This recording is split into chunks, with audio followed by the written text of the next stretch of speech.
Sports. We are Baltimore. We are South.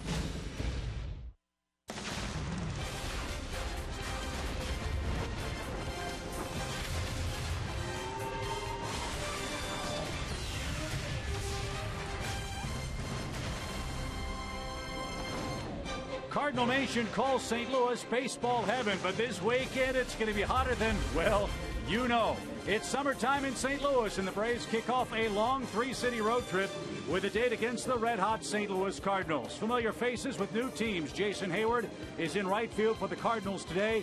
Former Cardinal Shelby Miller will pitch in Game 2 of the series here tomorrow night. Hi again, friends. Joe and Chip. Welcome to Busch Stadium in St. Louis, where the Braves kick off this three-game weekend set under rather adverse circumstances. Just moments ago, the Braves made a big trade with the New York Mets.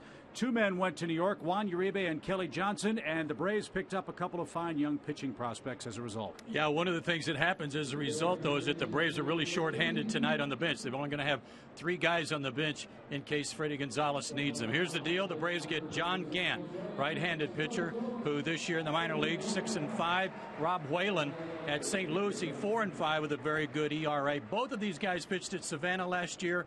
Whalen was 9-1. Gant was 11-1 at Savannah last year. Both very top prospects for the Mets and their organization. But a couple of guys for the Braves that are big contributors in terms of the power side of things for Atlanta. You think about Atlanta with only 58 homers. You're losing Kelly and Uribe. That's 17 of the 58 right there. And Freddie Freeman's still disabled, although he hit a home run in rehab down in Orlando today. So that's certainly good news. And for the Braves, they have talked about this plan, Joe. They are continuing to stockpile more young arms. No secret. That's what John Hart and John Coppolella did today. Yeah, they're going to have so many arms, I don't know where they're going to put them. Yeah. Maybe some of those guys play right field, too. I don't know. But that's not for us to worry about. We know that it takes good pitching to win championships. All I know is that it's really cold here, and that's why we're wearing these coats. Yes, and the Cardinals made a deal, too. They got Steve Cishek from the Miami Marlins. He's going to try to help a beleaguered Cardinal bullpen that'll probably be without Trevor Rosenthal today. He's pitched in 3 consecutive games for the St. Louis Cardinals. It's a big weekend of baseball here in St. Louis. The Braves and the Redbirds, always an entertaining matchup. And, of course, it's a big weekend for Braves country, too. John Smoltz is in Cooperstown. We'll get an update from upstate New York when we continue from Cardinal Nation after this.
And we welcome you back to Busch Stadium. Anytime the Braves are ready to go to work here, it's always a big, big deal. Andre Aldridge here with you. And while the focus is indeed St. Louis, Braves country is also all about Cooperstown, New York this weekend as we get ready for John Smoltz to be inducted into the Hall of Fame on Sunday. And to get things started, we've got Jen Hildreth up there now, and she's standing by with the man of honor. Well, things are about to get really busy for this man and all of the other inductees. John, I guess the biggest question right now is, are you ready? No, I don't think you ever get ready. I'm meeting everybody that comes in one by one. Great advice was to take it slow and take it in because it's going to be a blur. I've practiced my speech more than any speech I've ever done in my life. I've gotten to the point where I'm just going to let it go, and I've worked hard at it. The one thing I'm probably going to do that I didn't want to do is read it because I want to stay under time, and I know that this brain has a chance to go on a wild ride. So I have so many memories and stories and people to thank. I can't do it all in the speech, but this month has flown by. Who's given you some of the good advice, and maybe who helped put this speech together? Well, I did a speech mainly by myself. My wife helped edit it because I use words, as everybody knows, that don't really fit, but I roll with it. Frank Thomas, of course, told me don't be afraid to show some emotion, but keep it a little bit short. The guys behind me, the Hall of Famers, will let you know about it if it goes too long. With 4 guys going second, it's kind of the perfect batting order for me. And I'm just looking for this weather, and everything about this place is awesome. Have you had a chance to kind of stop and take it in, like you said? I think heard Tom Glavine say that you guys never really got to stop and enjoy it while you were pitching. Have you tried to really make sure you do that this weekend? Yeah, but I'll tell you what, I'm going to have a hard time looking at my family and looking at all my friends that are here because this is really what it's about. Because the support that I had coming here, it took an army to get me through my career. And to end up in the Hall of Fame, so many people have had a hand in it that, you know, there's no way at this podium I can thank them. But personally, I've got different ways that I want to do that. And I hear you have something special cooked up. Yeah, you know, I'm somewhere between Dumb and Dumber and Forrest Gump. So, you know, there's going to be some light moment that I'm going to have. It's really geared towards Maddox. And if anybody who's followed Maddox and known what he said about me, particularly to the area upstairs, maybe got a trick or two. If I can pull it off, it'll be ready, but it's a timing thing. And, you know, it's either going to be great or it's going to be really dumb. Okay, look forward to seeing that. Now, I have to ask, I know you're going to golf. Is there any other competitive game you've got going on the side somewhere here, knowing you and your personality? Yeah, well, family already, I'm a little disappointed that my team has lost in cornhole already. We're here on the lawn late at night. Our family has a lot that we do together. We enjoy it. We've all competed, had fun, and it's a large contingency here. 30 immediate family members or more, and about 177 people in total. So it's going to be a whirlwind of a weekend, and I just hope that they enjoy it more than I do. Then the goal will be accomplished. Well, final question for you here. Just thinking back to last year, and you got to be here and watch your teammates, and of course Bobby Cox go in. Anything that you either learned or that you took from that last year that you'll now think about as you get to be the one up there?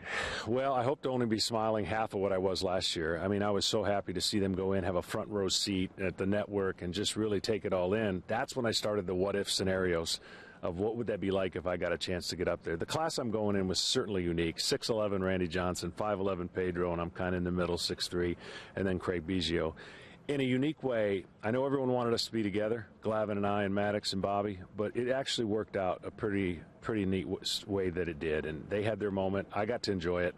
And I know they're relieved, and I'm relieved to be full circle with the 3 of them. And there's one more coming in Chipper Jones. Mm-hmm. Well, we look forward to sharing all of it with you. Thanks so much for your time today. My pleasure.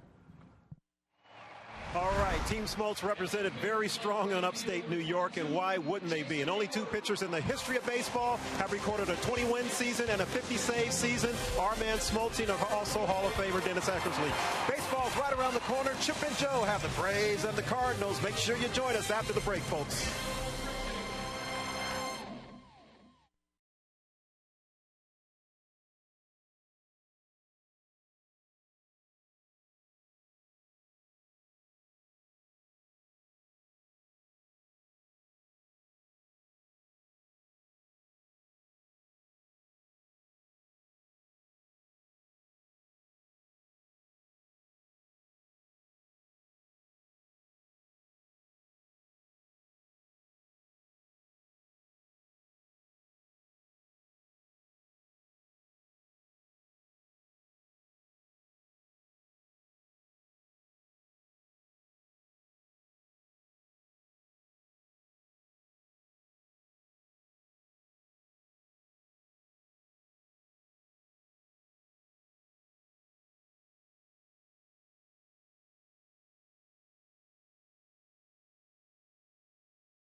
Airlines, and your local Ford dealer. Arch rivals meet in St. Louis today. The Braves and the St. Louis Cardinals. A hot, muggy night. Game 1 moments away. Manny Banuelos for the Braves. Tim Cooney for the Cardinals. We'll get you two lineups and first pitch after a quick timeout.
St. Louis as he and the Cardinals square off with the Braves for the first time here in 2015. A look at the Braves Academy Sports and Outdoors starting lineup. Mabin, Siriaco, Markakis first, second, and third. Chris Johnson moved over to third base for Atlanta with the trade of Uribe and Kelly Johnson to the Mets moments ago. A.J. Pierzynski is a former Cardinal. He's behind the plate. Gomes in left. Joey Turdosilovich at first. Andrelton Simmons hits eighth. And Manny Banuelos will pitch and bat ninth. Guy on the mound for the Cardinals is left-hander Tim Cooney, 24 years old, 6'3", 195, out of Collegeville, Pennsylvania. Third-round pick out of Wake Forest back in 2012. He's made 5 starts, no record yet, a 3.33 ERA, a strikeout per inning pitched so far. And at AAA Memphis, he was 6-4. Last year, he had a great year. He led the Coast League in wins at Memphis with a 14-6 year. And this is the second time he's been called up to replace an injured pitcher. The first one was Adam Wainwright, and now this time for Jaime Garcia. Yeah, he might be bad luck Schleprock. When he shows up, somebody gets hurt. Right. So we'll see what he has in store tonight as the Braves enter play. 6.5 games behind the Nationals in the National League East. The Cardinals' best record in the National League, best home record, 61 and 34 overall. The Redbirds are 34 and 12 here at home. And we are underway.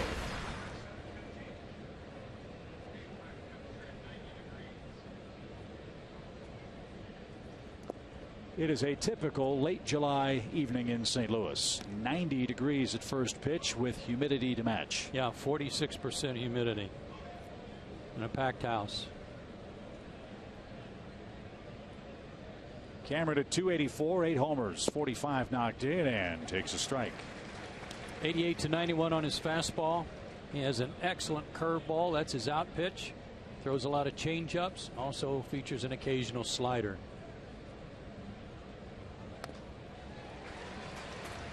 You're right about the Cardinals, though, Chip. I mean, the best record by a wide margin in the National League.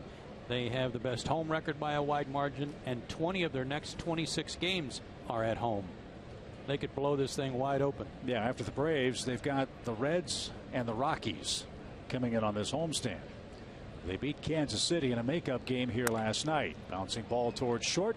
Peralta's got it, and the stretch by Reynolds at first is in time for out number 1. The Cardinals made just 55 errors this year. They've turned 63 double plays. Johnny Peralta in the middle of things at shortstop. They're trying to figure out their first base position. Tonight it's Mark Reynolds over there with Matt Adams on the disabled list. Matt Carpenter's at third. You know about Yadier Molina, state of the art behind the plate. Our old pal Jason Hayward controls right field with Randall Grichuk in center, and Matt Holliday also back from injury in left.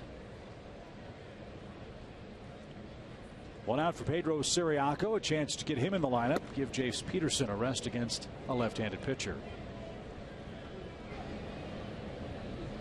This is Pedro's 4th start of the season at second base for the Braves.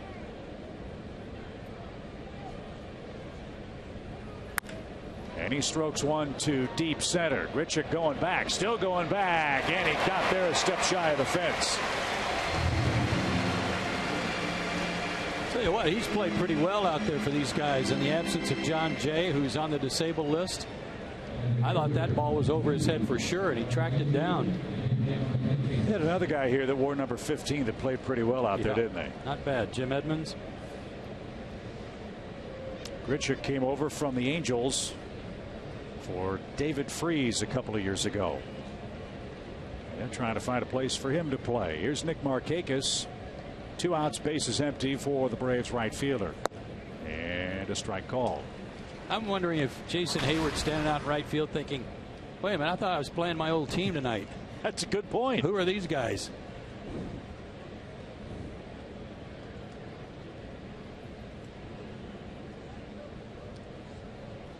First 3 on the lineup card weren't Braves when Jason was here. Nope. A.J. Pierzynski and Johnny Gomes weren't either. So 5 of the starting 8 and 6 of 9, if you count Manny Banuelos, were not in the Braves organization last year.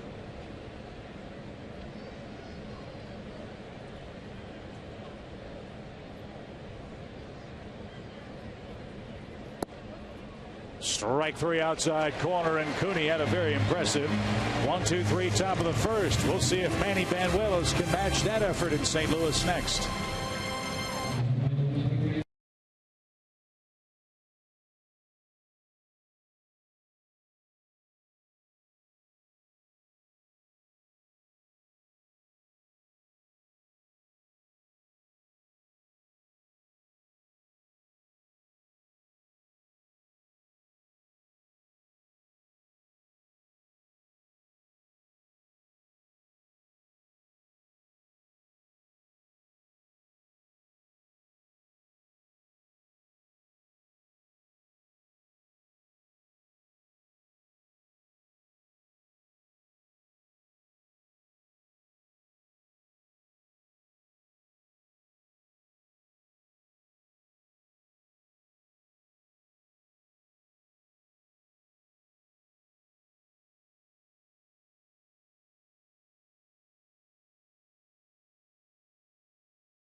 Here come the Cardinals. They have outscored their opponents by a whopping 106 runs. That's a challenge for any young pitcher.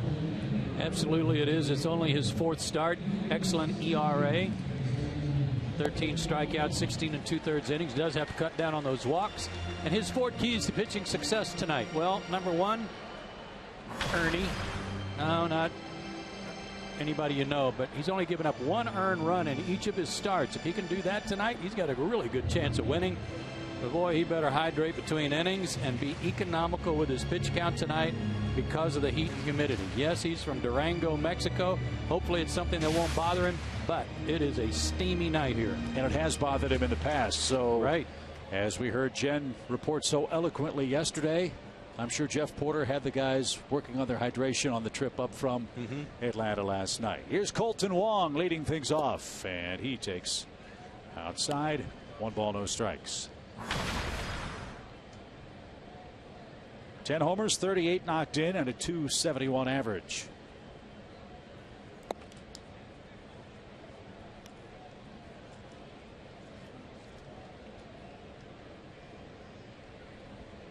Wong, a former first-round pick by the Cardinals in 2011 out of Hilo, Hawaii.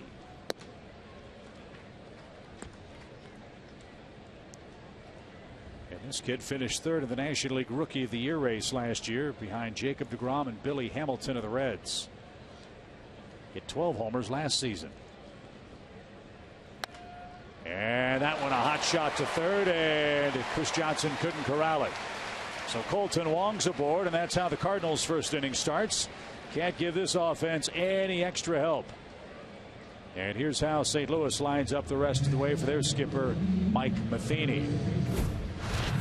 Matt Carpenter second on their Academy Sports lineup card. Matt Holliday, Jason Hayward cleaning up. Johnny Peralta at short. Yadier Molina catches. Grichuk, Reynolds, and Cooney 7th, 8th, and 9th.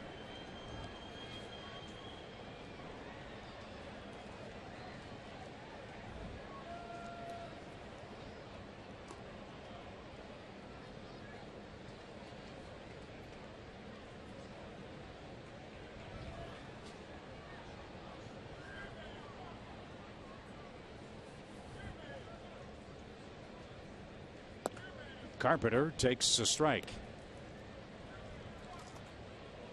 Matt Carpenter is an outstanding major league hitter, a doubles machine when he's right. Hitting .256 on the year, 21 two-base hits. And already 10 homers for him. That's a lot at this time of year for him, and he hit a big home run last night. Oh, a little low. Yeah, you're right. Most homers he's ever hit in a season is 11. That was 2 years ago when he hit .318 for the Redbirds. He had 199 hits that year for the Cardinals.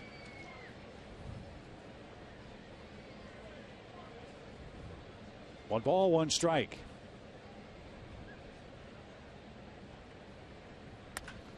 Into right field. Markakis has it, stumbles, but makes the catch. Oh, he might have been thinking about throwing back to first. Well, I think when he went down, he was anticipating sliding a little bit, you know, like a pop-up slide, and his knee just stuck in that turf, as you can see. High fastball, laced, good jump, but no slide, just a divot.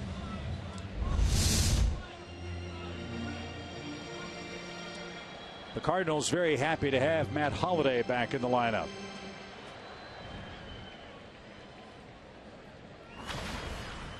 Yeah, he missed 31 games with a strained right quadricep.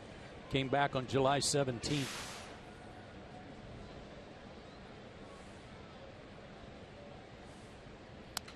Ripped out of play, strike one. His home run total is way down because of injury. But a .308 career hitter with 275 big league homers.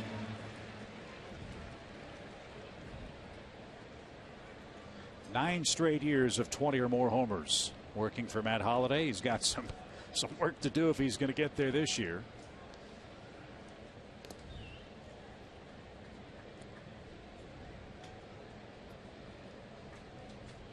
Had a grand slam on Tuesday against the White Sox. And a lifetime .308 hitter. He's not just a slugger.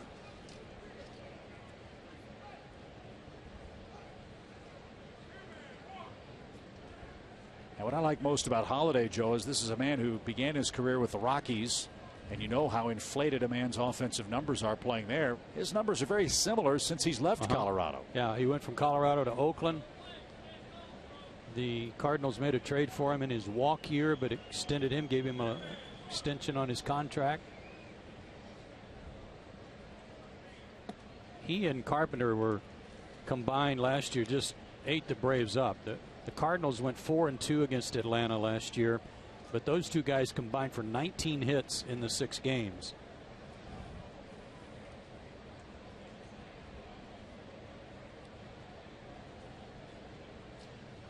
A ground ball would be nice.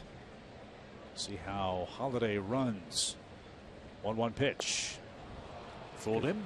Great changeup. And he's got a good one, doesn't he? Yes, he does. Well, I was watching Matt run, and he was loosening up before the ball game, and like so many guys, there's that changeup again, who are trying to favor one leg. The good leg was really high stepping. The other one wasn't. He was trying to get that prance going, but he couldn't. So he's not running 100% yet. Swing and a miss. Holiday was tied up. Long broke from the bag at first, didn't sprint, and he's the second out. If you want to make your changeup effective, you've got to pitch inside. We heard that from Tom Glavine all weekend when the Braves were at home, that in order to get that outside corner, you've got to be willing to go in there, and he did and got the strikeout. And now with 2 outs, he faces the Cardinals shortstop and cleanup man Johnny Peralta. Peralta's hit 14 homers this year.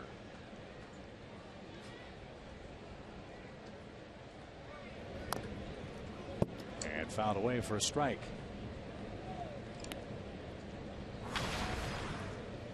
This guy's really strong. Ball jumps off his bat. And when they got him, I don't think that they were planning on him being their cleanup hitter, but he's kind of evolved into that. 21 homers last year for the Cardinals, the most ever by a shortstop in the history of the St. Louis franchise. No fooling. And boy, they've had some great ones, as you know, here.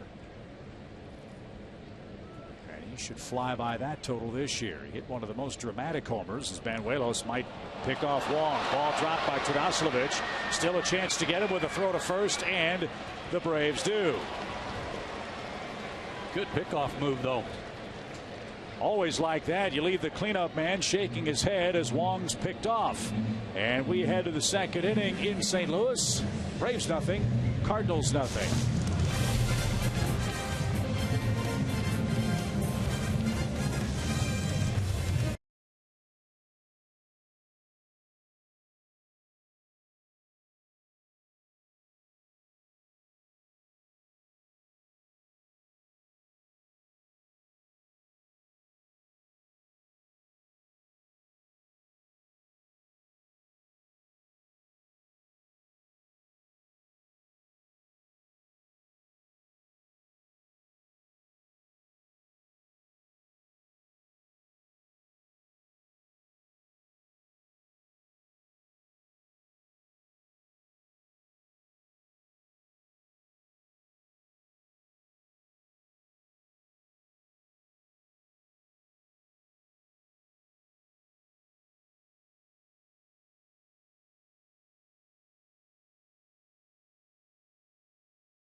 As they call the newest home of the Cardinals, Sportsman's Park was the first Busch Stadium, then the round ballpark that many fans remember right across the street here was the second home of the Cardinals. Now this beautiful new park, and it's Ballpark Village beyond the left center field fence and a view of the downtown Gateway Arch. They did a great job with that. Outside the ballpark gates here.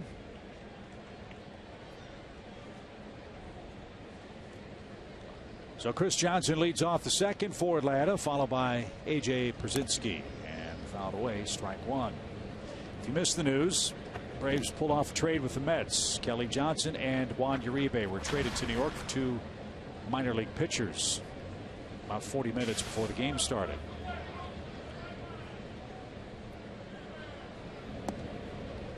So Chris Johnson, who was in the lineup at first base, moves across the diamond to play third. Joey Tardaslavich got the late start. Braves have a very short bench tonight. Just 3 extra players are available. No corresponding roster moves have yet been announced by John Hart or John Coppolella. No, I would guess, though, that Freddie Freeman, if he felt good today and hit the homer in the rehab assignment, maybe he would be one of the people that takes one of those roster spots if they're comfortable. And he's ready to go. Swing and a miss by Chris Johnson. Yeah, Freddie Freeman 2 for 4 today. A home run and 3 RBIs in his first rehab stint with the Gulf Coast League Braves down in Central Florida. You don't see a lefty make Chris Johnson look like that too often. Good off-speed pitch. Again, his out pitch is his curveball, but he's also got a good change. Nice ovation for A.J. Pierzynski, who was a Cardinal last year, you might recall.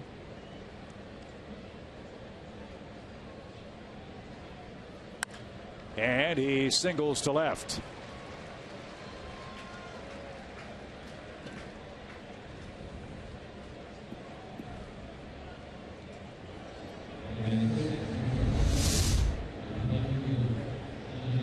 High fastball. And the first hit off Cooney comes from a left-handed hitter.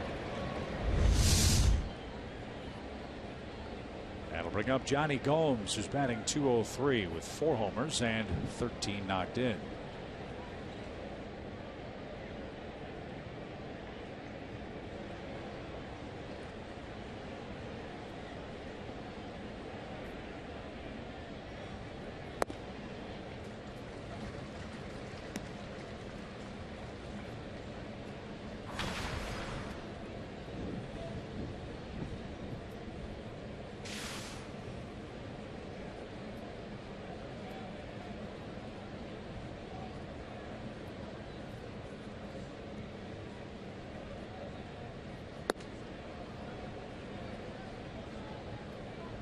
Molina asks for an appeal at first, and no swing.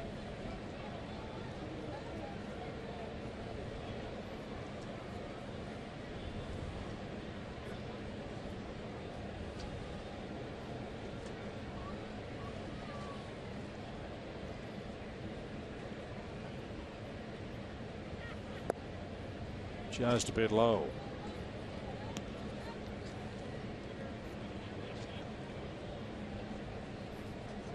If you want to treat yourself, watch how Yadier Molina works behind the plate. He is best in the business.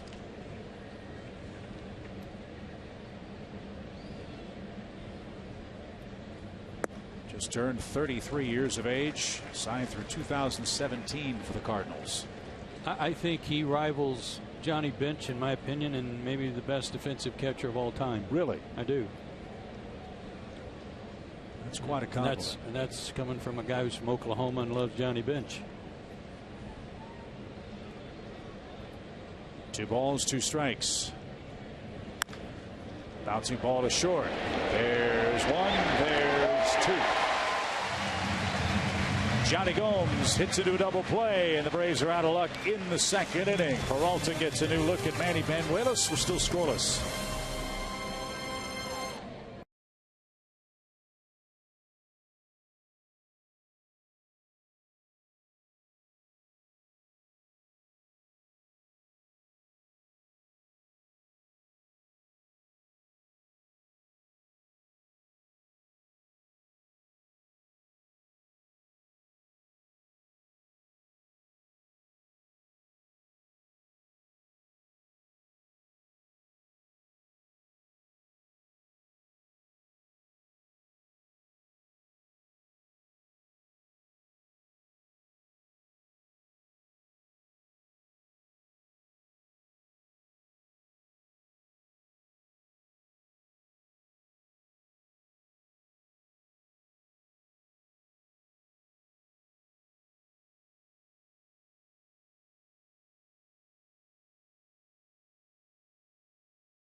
woo!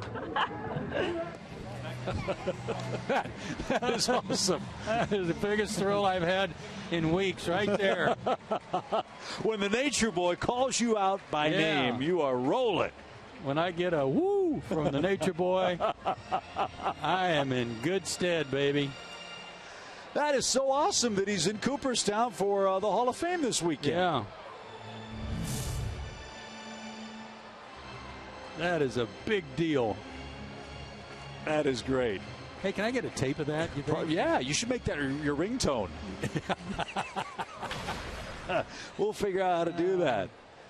But our thanks to Jen and our field producer Gretchen Caney. They're up in Cooperstown. They'll be sending us reports all weekend long. And, of course, the induction ceremonies on Sunday, I think they'll be taking place just as we hit air here for the wrap-up with the Cardinals. And as those speech excerpts come in, we'll share them with you from Busch Stadium. Boy, John's got a lot of family there, doesn't he? Not altogether surprising. No. Johnny Peralta was in the box when Wong was picked off and now has an even count. 1 ball, 1 strike.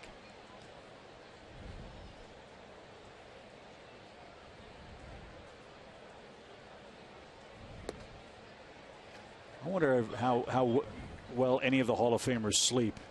The night before, 2 nights before, you get there, you've got all the family, all the entertaining, all the warm wishes. As that one's popped up right side, Pedro Siriaco is underneath.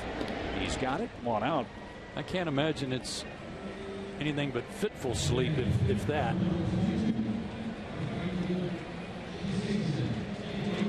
So here's Jason Hayward. Jason has had a terrific last couple of months with the Cardinals. He started very slowly for them, but right now, arguably, he's their hottest hitter. 11 multi-hit games in the last 31 for St. Louis, and he's hitting left-handed pitching. That's a big part of it. Batting .282 this year against lefties, .284 overall for the year.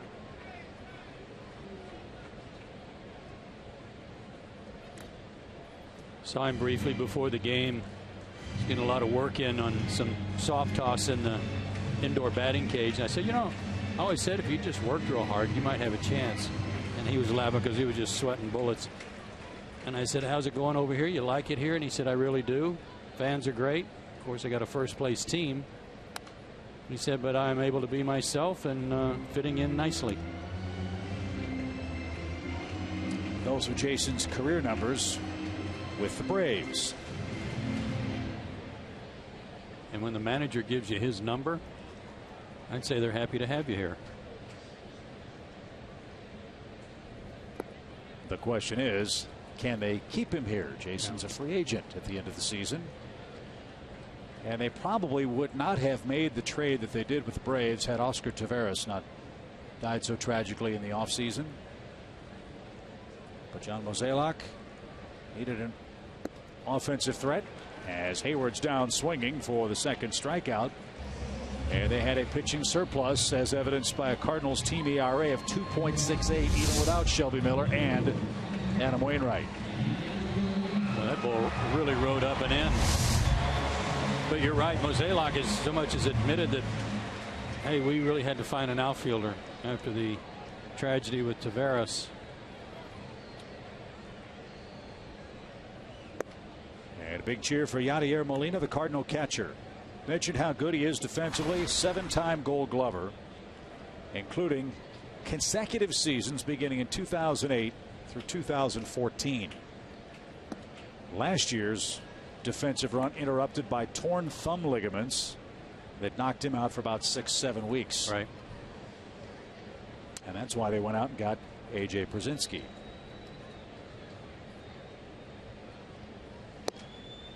Right there, a strike. Good start for Banuelos, moving his fastball around. Nice one up and into Hayward for the strikeout. Good changeup earlier for the strikeout of Holiday.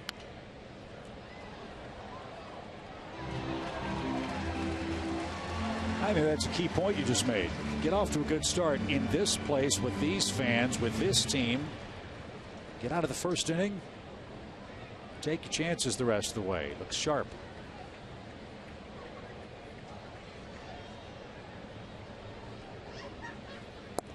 Both of these teams have losing records against left-handed starting pitching. Braves are 7-9, and oddly, the Cardinals are 11-13.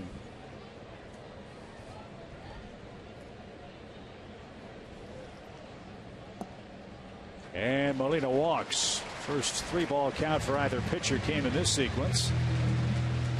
And that'll bring up Randal Grichuk.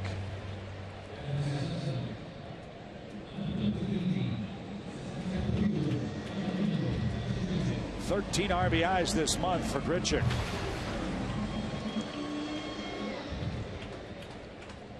And 33 extra base hits.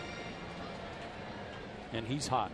Last 6 games, 3 homers and 8 RBIs over his last 6.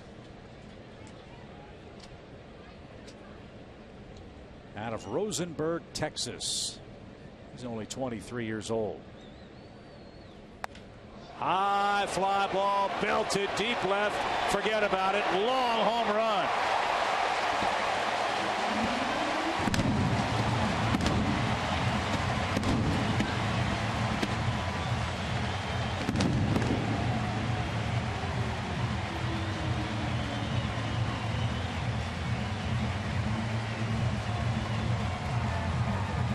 You are right. He is red hot. Looked like it was a pitch in. It was. And look how short that swing was. Did not pick up his front foot. Just picked up his heel, put it right back down, and blistered that ball. That's a long one here. Wow.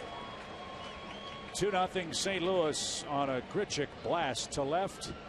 The 78th homer hit by the Cardinals. And a strike to Mark Reynolds, the first baseman.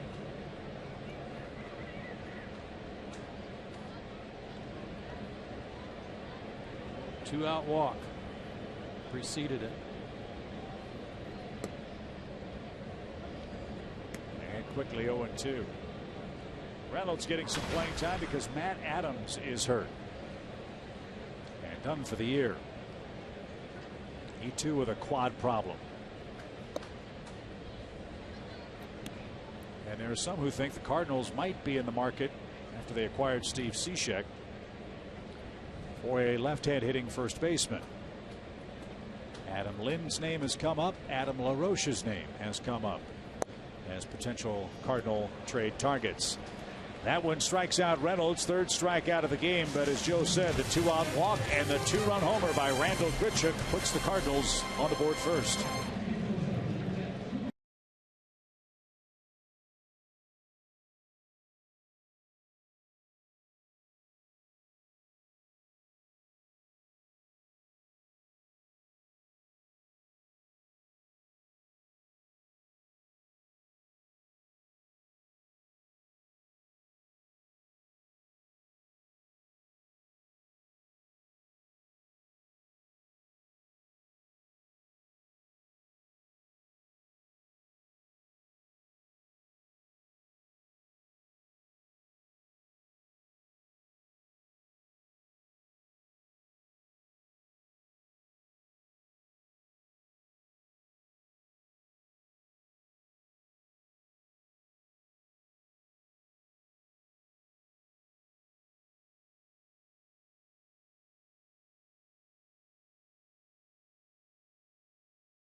Touch system with $1,800 in free equipment, including an exterior camera and touchscreen door lock. Please visit cpisecurity.com.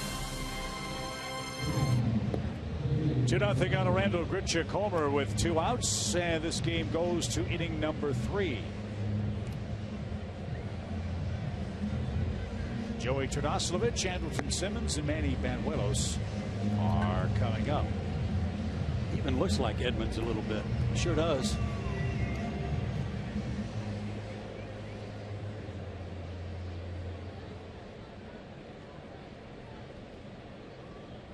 So Joey T will lead it off. Braves have a hit, that from A.J. Przinsky. He was erased on a Johnny Gomes double play ball. That ended the second.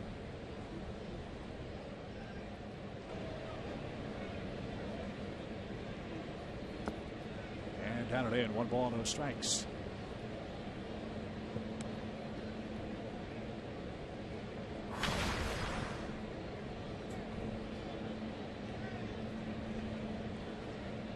Andre Aldrich with us in St. Louis this weekend. I'm sure he'll have a reaction to the trade news after the ball game. I'd like your perspective, Joe, as a player who's seen teammates traded around this time of year and minutes before game time. How does that affect your preparation for a game? And was this really unexpected for the 25 guys in uniform?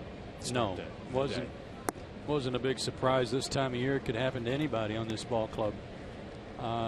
Is it distracting? Yeah, because you're losing a couple of your pals, trying to go around, tell them goodbye as you are at the same time trying to get ready for a game against the best team in the National League. How it affects the team, again, anything can happen between now and the 31st. So this may be one of several steps, maybe the first and only step the Braves take. Ternaslovich didn't get it. He's down on strikes. 3 for Cooney. 1 away in the 3rd inning. I mean, personally, I hate it because we're fond of both guys, and the way, especially the way Kelly came to camp to basically make the club as a non-roster guy, and had a great tail end of spring training to make the club and not just become a solid bench piece, but a solid everyday player for Fredi Gonzalez. And because he's originally a Brave, we're going to miss him a lot. He made his mark. And so did Juan Uribe, who became one of the most popular guys in the clubhouse. I mean, the minute he walked in the clubhouse after they got him from the Dodgers. So those are 2 guys that are popular on the team. They are leaders on the team, and they will be missed. Broken bat, little pop out towards second. Wong won't get it. And that bat goes down a hero, split right in half. Lengthwise. And Simmons hit it right off the end. And has his 8th hit in his last 8 games. A 1-out single for Banuelos. Well, that's a good sign for Andrelton because he's struggled against left-handed pitching all year long. He was just 10 for 64. That's a 156 average and only 1 extra base hit, and that was a double. So broken bat or not, he'll take any hits he can get right now against lefties. And he was a tough out for the Cardinals last year. 3rd at bat for Banuelos, who is 0 for 2. Carpenter charging it at 3rd base, and Manny pushed the bunt toward first. The tag applied by Reynolds. It's a 3 unassisted sacrifice, I beg your pardon. And Simmons at 2nd with 2 outs. One more note on the trade. It's not like we're saying goodbye to these guys forever. If the Braves so desire at the end of the season, there's no law that says they couldn't go right back out and say, hey, Kelly Johnson, Juan Uribe, we'd like to have you back. But for now, they're Mets. Provided they're not under contract to the Mets at that time. Right, if they sign them for some reason. It's not the only move the Mets made. They called up Michael Conforto, who's their top hitting prospect from Double-A. The Mets' anemic offense needed a jolt, and Sandy Alderson has given Terry Collins 3 more hitters to play with. They're 3 games behind Washington in the East, and getting clobbered 6-1 again by the Dodgers today.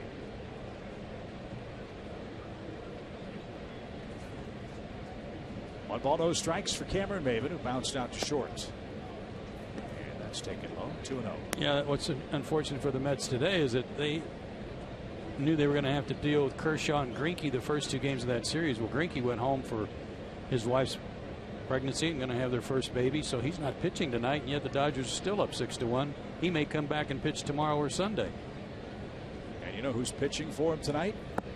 Ian Thomas, the former Brave relief pitcher, is making his first major league start. And well, that's all good for the Braves. Mets lose, Braves have a chance to pick up some ground. And hopefully the Pirates will beat Washington, and they are doing that tonight in the 5th inning, 5-4. That's Scherzer and Locke. 2-1 for Maben. He's been good with wrist all year. Let's see if he can come through with a 2-out hit. Cooney's doing a little bit of the same thing that Banuelos has attempted to do here early on, and that's establish inside so that he can work that breaking ball as a backdoor pitch or the changeup.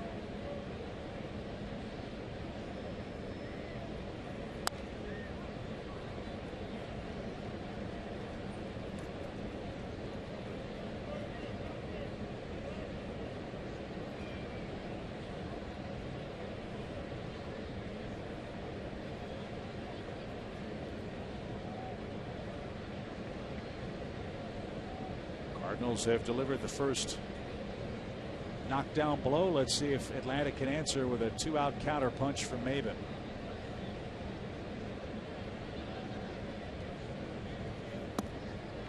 And that stayed high. They're pitching him carefully, as you'd expect.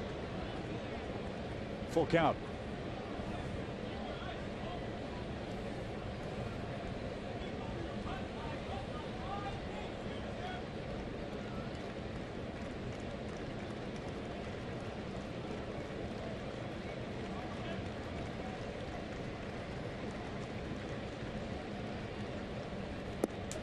Struck him out looking over the inside corner. Another curveball. He backed up one with another. He's got 4 strikeouts through 3 innings, and more importantly, a 2-0 lead.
Amazing record this year is our Home Depot tools from the dugout.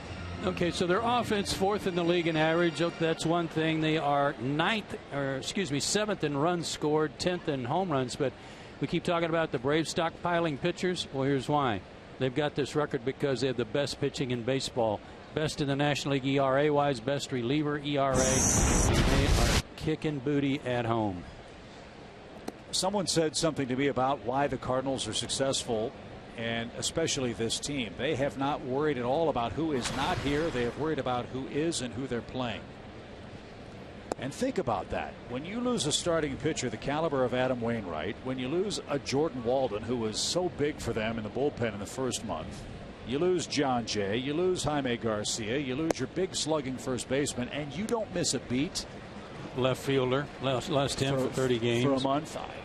I think that's one of the most underreported stories of this 95-game run by the Cardinals to start the season.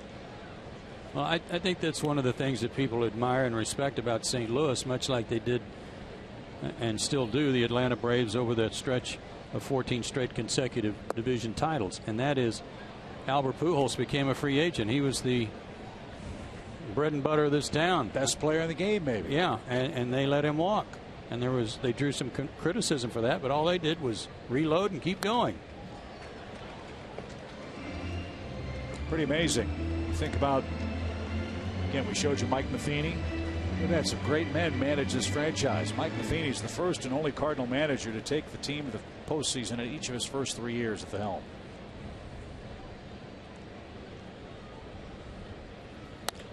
Bouncing ball to Simmons. Cooney busting down the line is out by a step. And there's out number 1. Quick peek at the rest of the Atlanta defense, brought to you by CPI Security.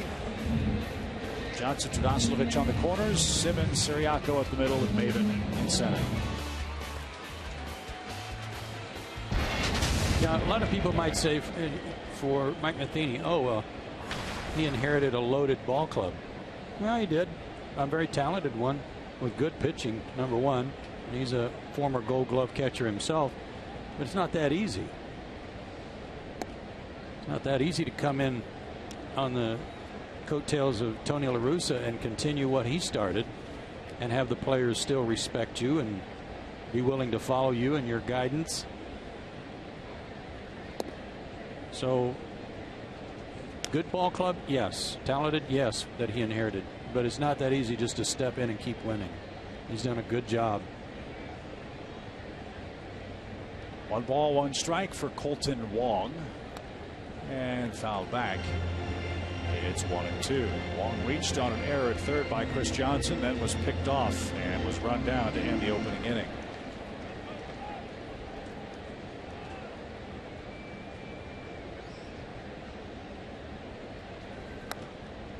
Out of play, foul. We'll do it again. 1 ball and 2 strikes.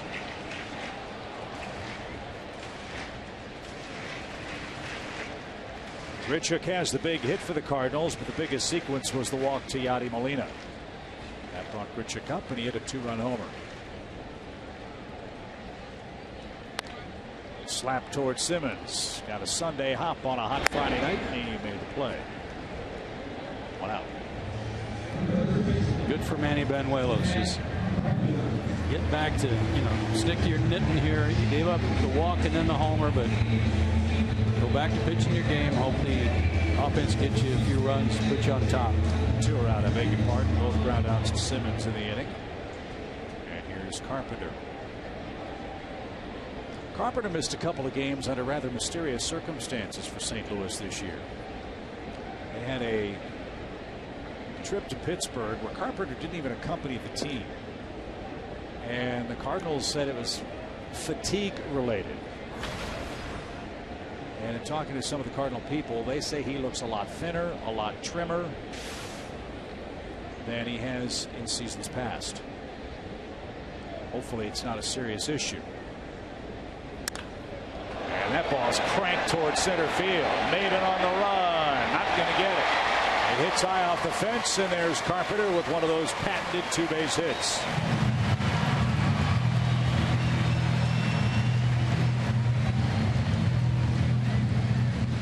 Well, the way the ball is jumping off his bat, I wouldn't worry too much about it. If they want to rest him the rest of this series, that's fine with me. Yeah, of course, you got to pitch knee-high down the middle. Pitch was supposed to be outside. You can see AJ's reaction, just dropping his glove like, can't get away with that pitch, and he didn't. 22 doubles for Carpenter, and more 2-out trouble with Matt Holliday up.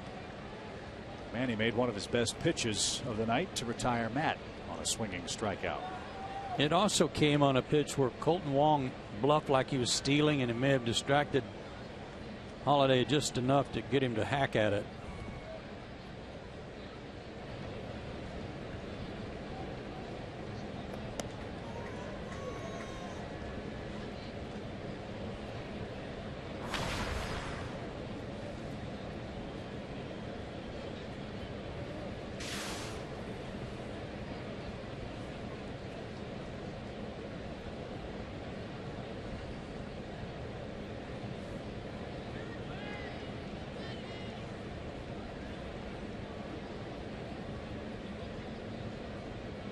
1 ball, no strikes for Matt Holliday, the Cardinal left fielder.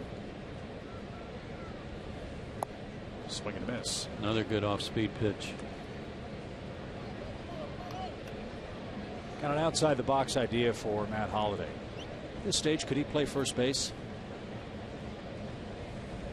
Let some of the younger Cardinal outfielders roam out there, protect his legs. He probably could. I don't know. I don't know how good his hands are around the bag.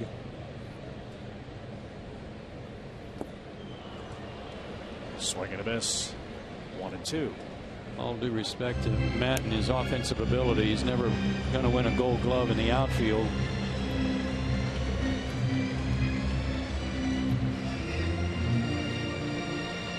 I'm just thinking if he's got a quad issue and as you said, isn't running as well as he could, might be a way to protect them if he could play first base. Don't know if he could. 1 ball, 2 strikes. 2-0 St. Louis. They bat in the 3rd. Pitch back to the screen, out of play. More and more guys we're seeing with this front leg kick, a timing device, and he's done it as long as we've seen him play in the big leagues with good effect. His is a little quicker at times than some of the guys. Colton Wong's got a big high leg kick on this ball club too. It's not as high as what we saw like from Justin Turner for the Dodgers, but you watch that front leg. He was one of the first guys that started using it and using it all the time.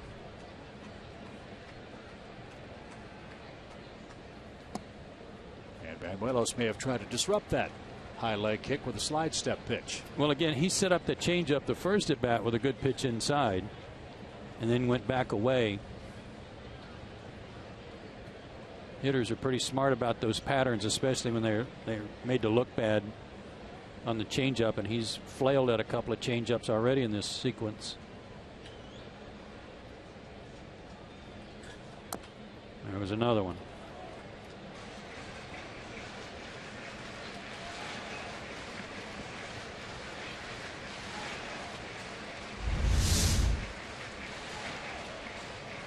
It's that front foot down, but he couldn't keep his hands back. And the location of Banuelos' changeup so far has been outstanding. I don't think any of them have been a strike.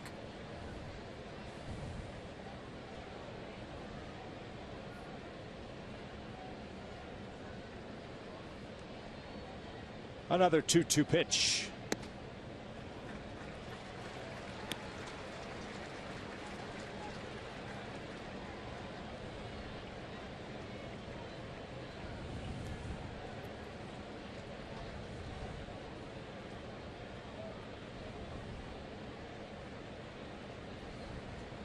Carpenter doubled with 2 out.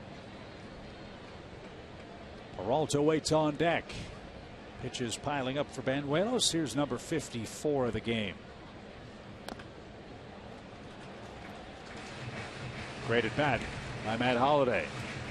Manny's fastball has been right about there, right about 89. His changeup's been around 78, 79. He's got a good space on those 2 pitches.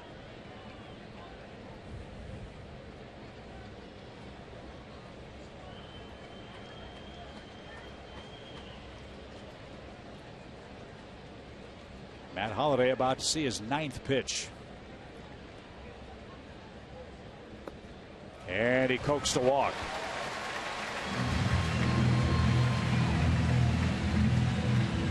Second base on balls issued by Banuelos. Now you got to face the Cardinal cleanup man with 2 men aboard.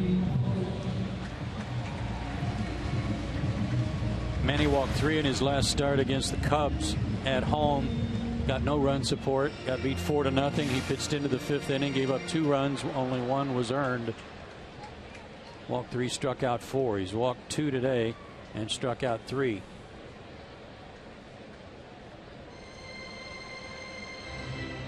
And a long inning. Saw Roger McDowell gesturing to A.J. Pierzynski. Go out, give Banuelos a quick breather. Might have been out there to change the signs too. Could be. He may have gone out there to adjust because Carpenter's been out there for 10 pitches himself watching the Braves work to Holliday. So just in case, that may have been part of the trip.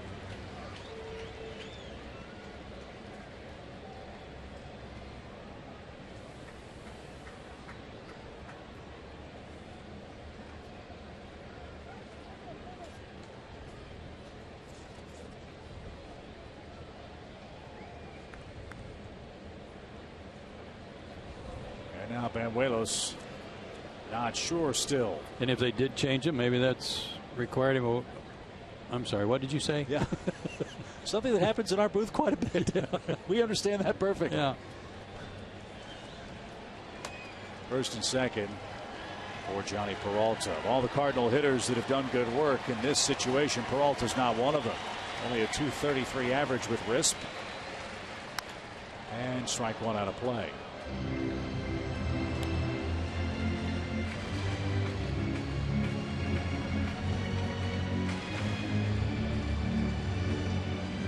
The Cardinals, for all their good work with the great record, great home record, they have not exactly blistered through July. They are 10-9 in the month of July.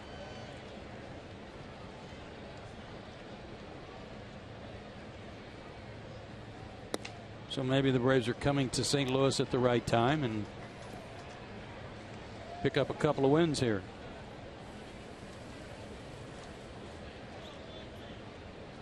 Cardinal opponents in July: White Sox, Padres, Cubs, Pirates, and the Mets. 1-1 pitch. Good change. Well, I'm mean to tell you it is.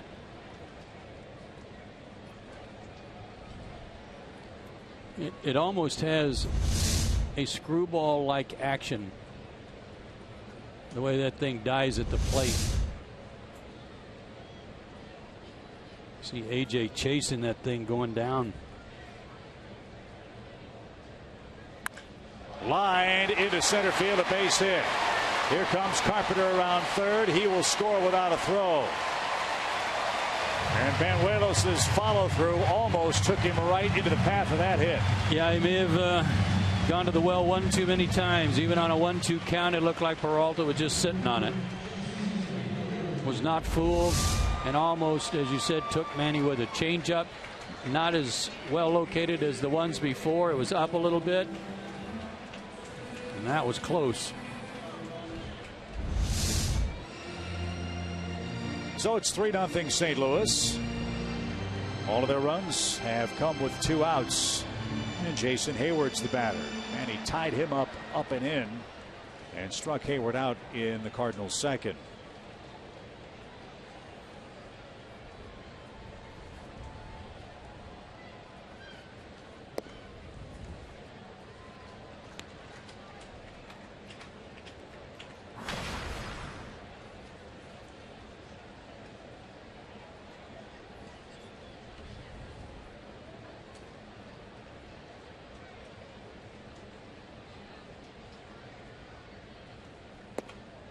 You're right, Chip, about Jason's splits on lefties and righties. 282 against left-handers and 284 against right-handers. Much improved.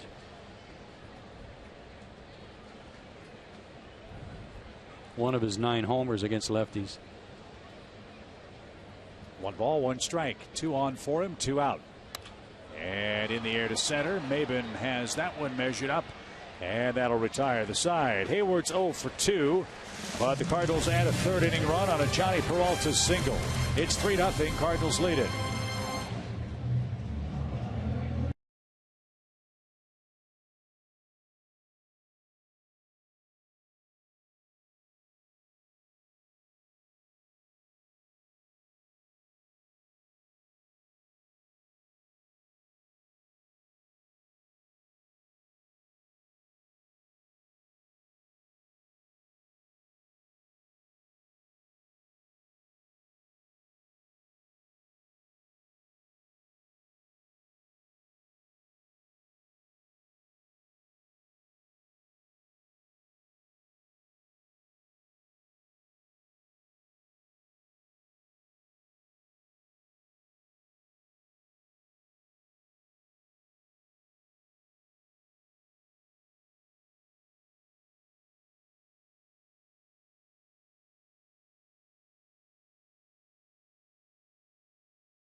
the Cardinals 3-0.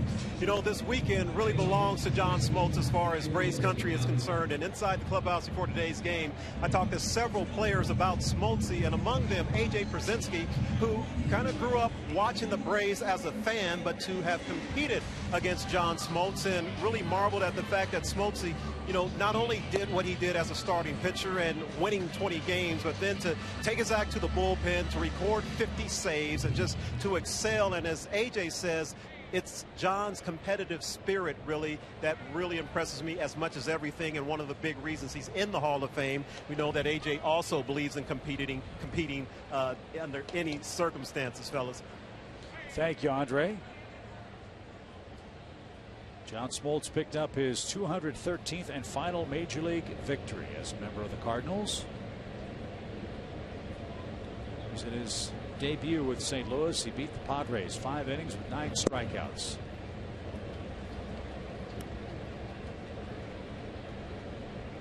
Yeah, he was on fumes at that point in his career. He was trying to, his arm was not healthy. He was just trying to get everything out of it he could. So the Cardinals did not see him at his best. That one start notwithstanding, 9 strikeouts in 5 innings. Well, they saw him at his best more than once, though. Yeah. All the way through the 90s. Pedro Siriaco, the batter for the Braves, flat out to center. Nice catch by Grichuk, robbed him. And Tim Cooney setting him up and mowing him down. He struck out 4. His fastball has still been right around 89 miles an hour, but it looks harder. It looks sneaky quick. I think the way he kind of turns and tucks that front shoulder a little bit, kind of hard to pick the ball up.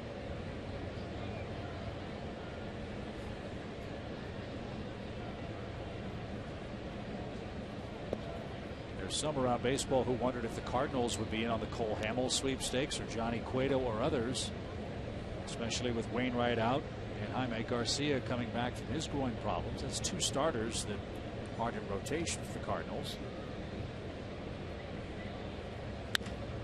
Another chance for Grichuk in center. Broke back, now comes in a step or 2. There's the first out. I don't know how you need another starter when your staff ERA is 2.68. Why pay that price in prospects or cash to go get something that is already a very strong point in your ball club? Well, especially when you've already got a 6-game lead in the division and an even bigger lead in terms of the wild card, and they've got 3 solid guys with Martinez and Walker and Lackey. If you're thinking ahead to the postseason,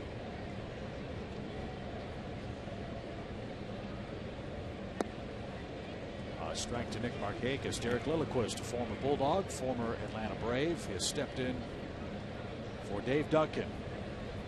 So many years Tony La Russa's pitching coach here. Derek's done an outstanding job as that one's hit high in the air to center and playable again for Grichuk. He drifts back and 2 men are out.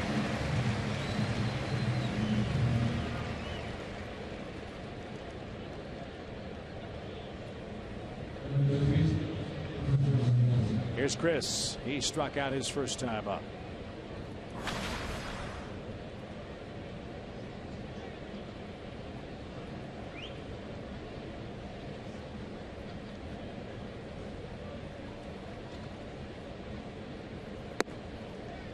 Steve, Reich 1. Sometimes when you watch Molina, when I watch Molina, he gives the sign, and then he looks like a crab moving back there before he gives his sign. You know, it's just so easy for him. I can see how, though, like he caught that ball angled a little toward first base. He almost exposes his left side to foul tips by not being square to the pitcher. Just short. Peralta had Johnson played perfectly, and Cooney has an easy top of the 4th inning. Speaking of Molina, he'll lead off the 4th for St. Louis. They lead 3-0.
we spent half our careers together, and now that our careers are over, we're kind of back on the same team again. So it's pretty special.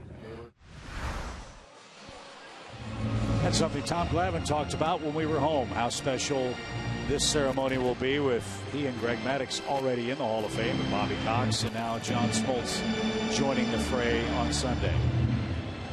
It's just an incredible thing that three guys that pitch together, as long as they pitch together, all three going in the hall are going to be in the Hall of Fame. I mean, is there any other comparison to that? A trio on the same team? Yeah. Not that I can. I'm sure there are three guys that played together somewhere along the way, but were teammates for as long as they were teammates. That's a tough one. Here in St. Louis, if Bob Gibson and Steve Carlton had stayed together, that would have been two. But your point, no. So they don't count. No. And they all made their starts. I mean, that's the other part of it. There was. As this ball's hit to third, Chris Johnson at the line. Same play to get the lead out. That was the amazing thing about the big three. They always took the ball. Yeah, I give Leo Mazzoni a lot of credit for that too. With his throwing program, they kept all their arms in shape, ready to go. They threw a lot. I think Leo drew some criticism for that. But you know what? They all were out there every start. Yep. So Leo's got to take a great sense of pride in what's happened the last 2 years. Only time will tell if a trio like that will come about again in Major League Baseball. As that one is hit by Grichuk into center. He's 2 for 2 tonight. Apparently he likes the first pitch. Yeah. But I think he broke his home run bat, so maybe that'll cool him off. That'll teach him. Maybe the Mets have a shot at that, Joe, with their young group. They've got to stay healthy. They've got to stay together in this era of free agency, and then obviously they got to win the games. Well, and John came out the other day, John Smoltz, and said he thought the core of that Mets rotation is better right now than those three Braves pitchers were together. Or maybe he was talking about the young pitchers for the Braves when they first came up, talking about John, Tom, Pete Smith. Pitch is a strike. AJ's throw to second. Short hop Siriaco, and Grichuk has his 4th steal. Kent Merker, that stable of guys, those young guns as they were called, Steve Avery. So that's quite a compliment from John to the Mets staff.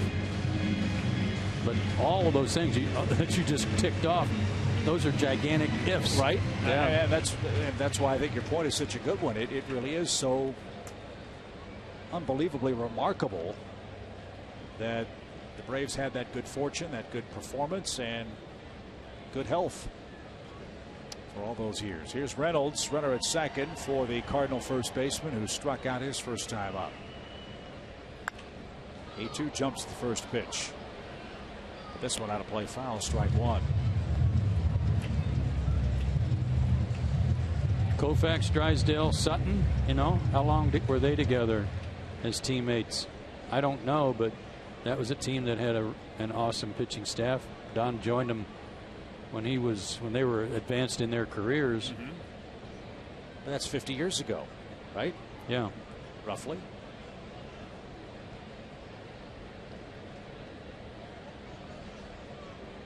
And I think in this era that we're seeing with so many pitchers getting hurt because the emphasis on velocity, at least that's one theory. Guys aren't pitching, they're throwing, so they break. Guys don't have the opportunity to pitch 12, 15, 20 years. Line drive to right. Good piece of hitting by Reynolds. Markakis is going to come up and throw toward the plate. He airmails the cutoff man, and taking second is Reynolds. As Grichuk slides home safely. It's 4-0 Cardinals.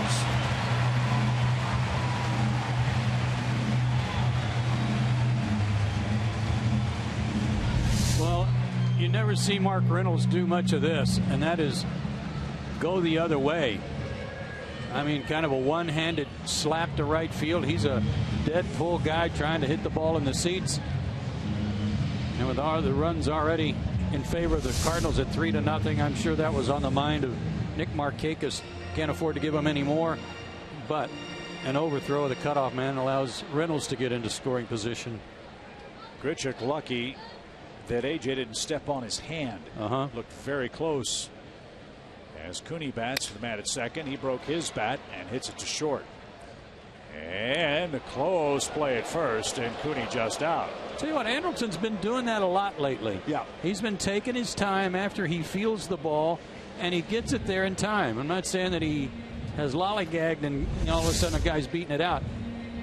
But he looked at the runner and then pretty much just stood straight up. He didn't get much on that throw. And give credit to Cooney for hustling. We got him by a half step. Back to the top, and Colton Wong. He's 0 for 2.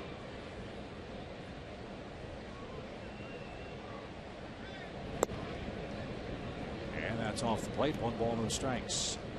Pirates 7, Washington 5 in the 7th. Again, that's a game started by Max Scherzer in Pittsburgh today. Mets trail 7-2 in the 8th at home to the Dodgers. Here it's 4-0 St. Louis.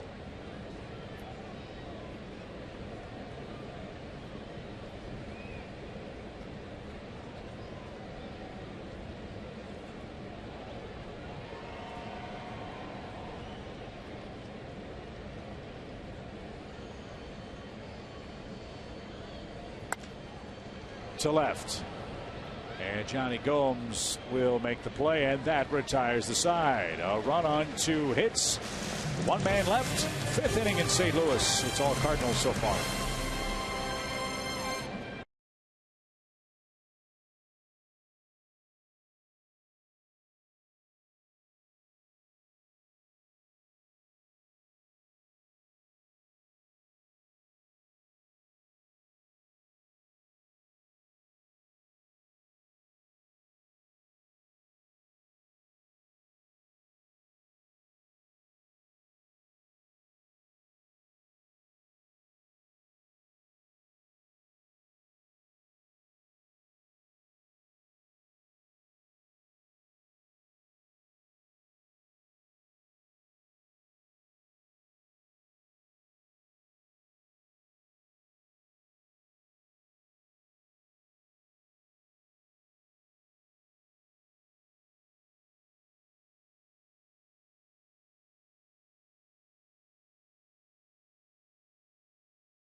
Trivia question.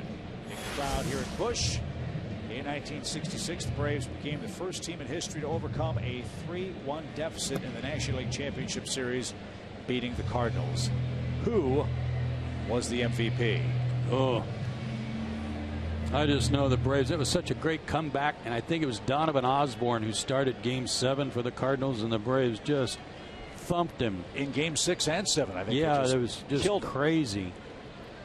Who was the MVP?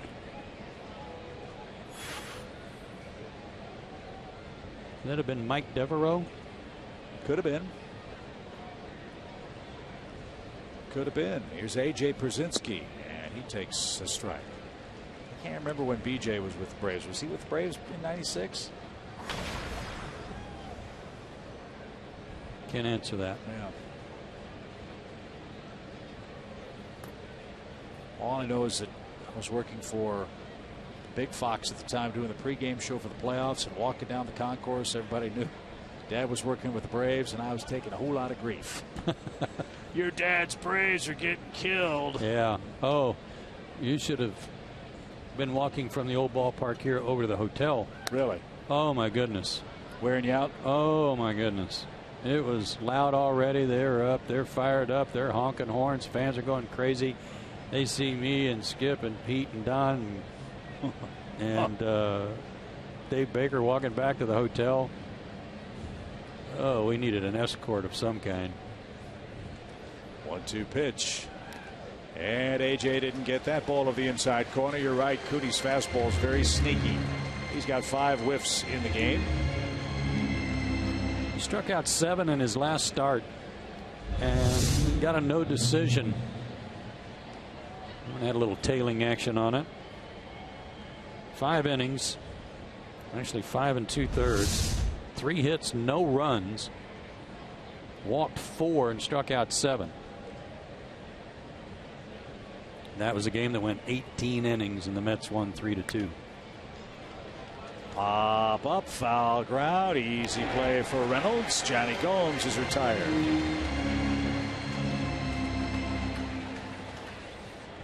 That's 7 straight.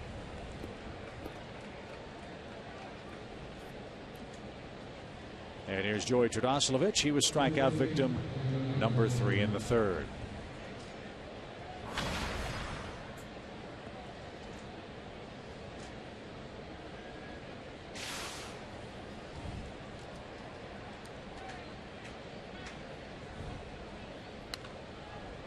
Ripped out of play and into the club level.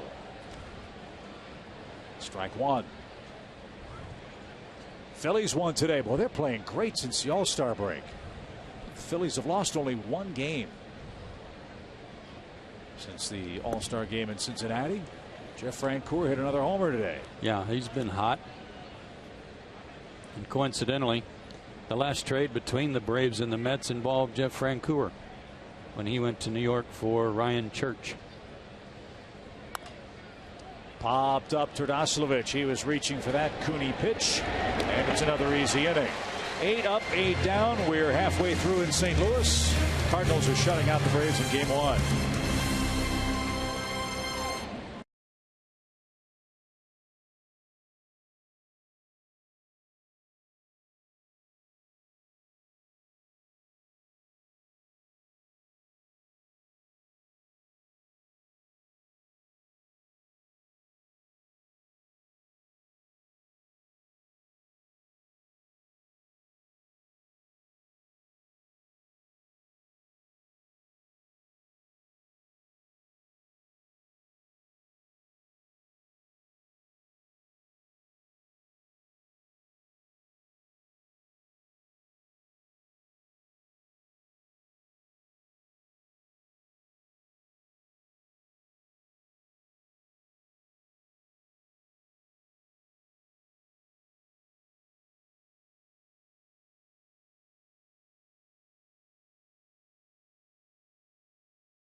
Look, would you do me a favor? He said, what's that? I said, would you throw the ball the way you want to? And he goes, and he threw it, and I said, that's the most beautiful delivery I've ever seen. And he didn't believe me at first, you know, but then he started to repeat it, and before you know it, that's basically all you did. And everybody says, Leo, how'd you do that? I said, let's let him be himself. I mean, he's a gifted athlete, natural delivery, and we added a nice breaking ball to his assortment, and the rest is history. You know, there's a lot of wisdom in that quote from Leo Mazzoni. And like you said earlier, Bobby Cox blessed with great players. Leo Mazzoni blessed with great pitching. Mike Matheny with the Cardinals blessed with terrific talent and a great organization. Those guys sometimes in charge can mess things up if you're not careful. Yeah, you can overdo it. But Leo said he let John Smoltz just be himself. Tuned up a few things and off he went. Fifth inning, Matt Carpenter takes a strike. He doubled and scored in the third. Cardinals got a 2-run homer from Randall Grichuk in the second. An RBI single from Johnny Peralta in the third. And Mark Reynolds an RBI hit in the fourth. Braves have 2 hits. And taken low. Even count. Andy Fletcher's the home plate umpire tonight. He's from Braves country. From the University of Mississippi. And out of play. It's 1-2. Jordan Baker, Carlos Torres, and Jerry Meals are also on this umpiring crew.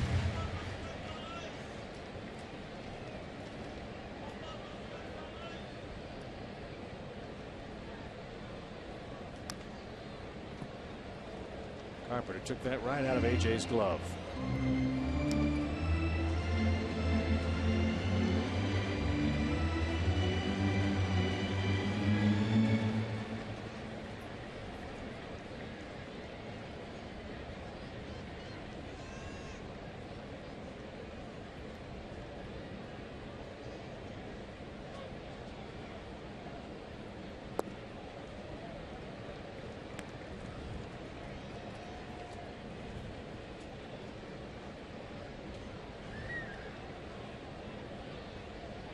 Two balls, 2 strikes.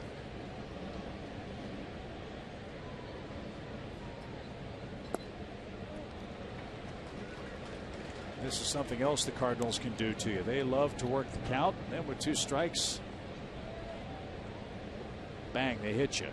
45 of Carpenter's 83 hits are 2-strike hits this year. Now comes a 3-2 pitch. Well, a lot of that has to do with approach. You get behind in the count, you know you can make good contact if you're Carpenter. You got a good swing, but you're not trying to overpower the baseball. You're trying to hit it where it's pitched, even from a lefty. And fought off that pitch. Pretty much a nice, easy, play and pepper type swing. And he lost him. Ball 4. Leadoff walk begins the Cardinal 5th.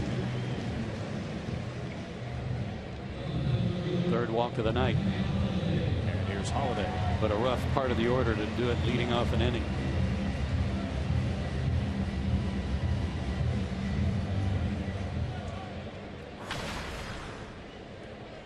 Manny's spot in the order due up second in the top of the 6th inning.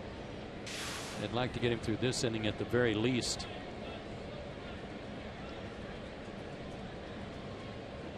Starting to stir down in the Braves bullpen in left field. Trouble is tonight with only a 3-man bench. Yeah.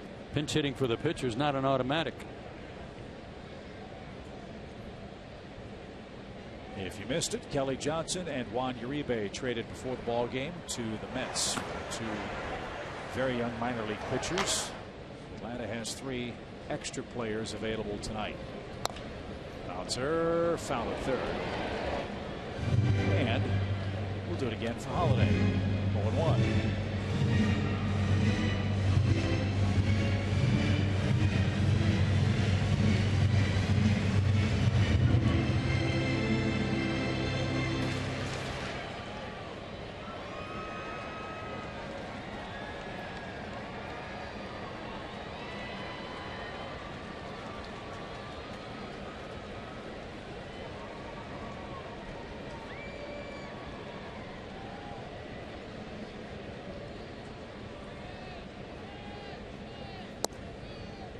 Just inside. 1 ball, 1 strike. Manny's efforts in terms of setting up pitches, I think, have been good tonight. He's done a good job of setting up his changeup, and he made a mistake with a changeup that he left up and out over the plate. He also made a mistake with a first pitch fastball to Grichuk for the home run.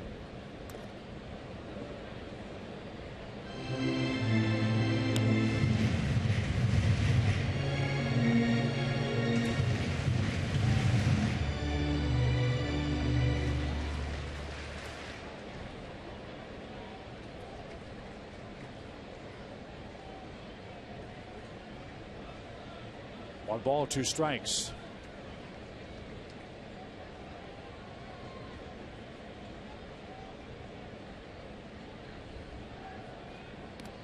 It's hard to look at Matt Holliday now and think of him as an all-state quarterback in high school in Stillwater, Oklahoma, when he's 6'4", 250 right now.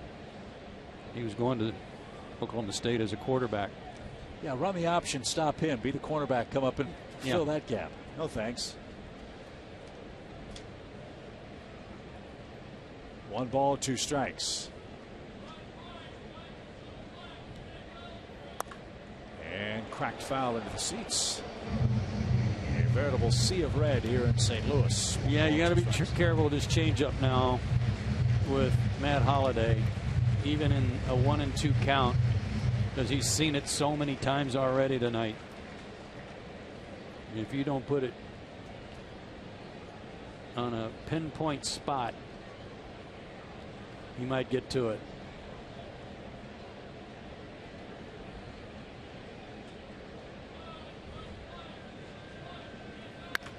Double play ball. Siriaco had him played perfectly. Simmons makes the turn. There's some good execution. That's the 100th double play turned by the Braves defense this year. 2 outs. They're tied with the Cardinals in the league standings and fielding percentage.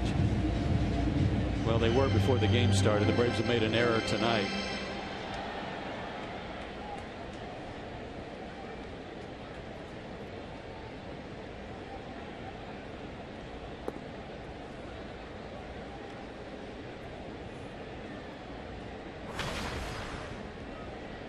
Peralta with an RBI hit.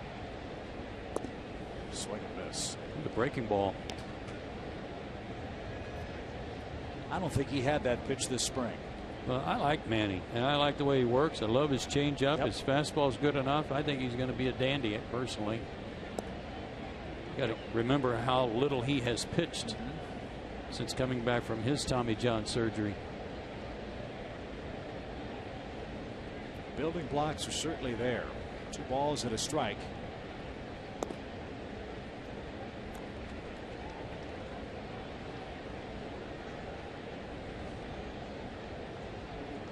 And after marvelous work at AAA,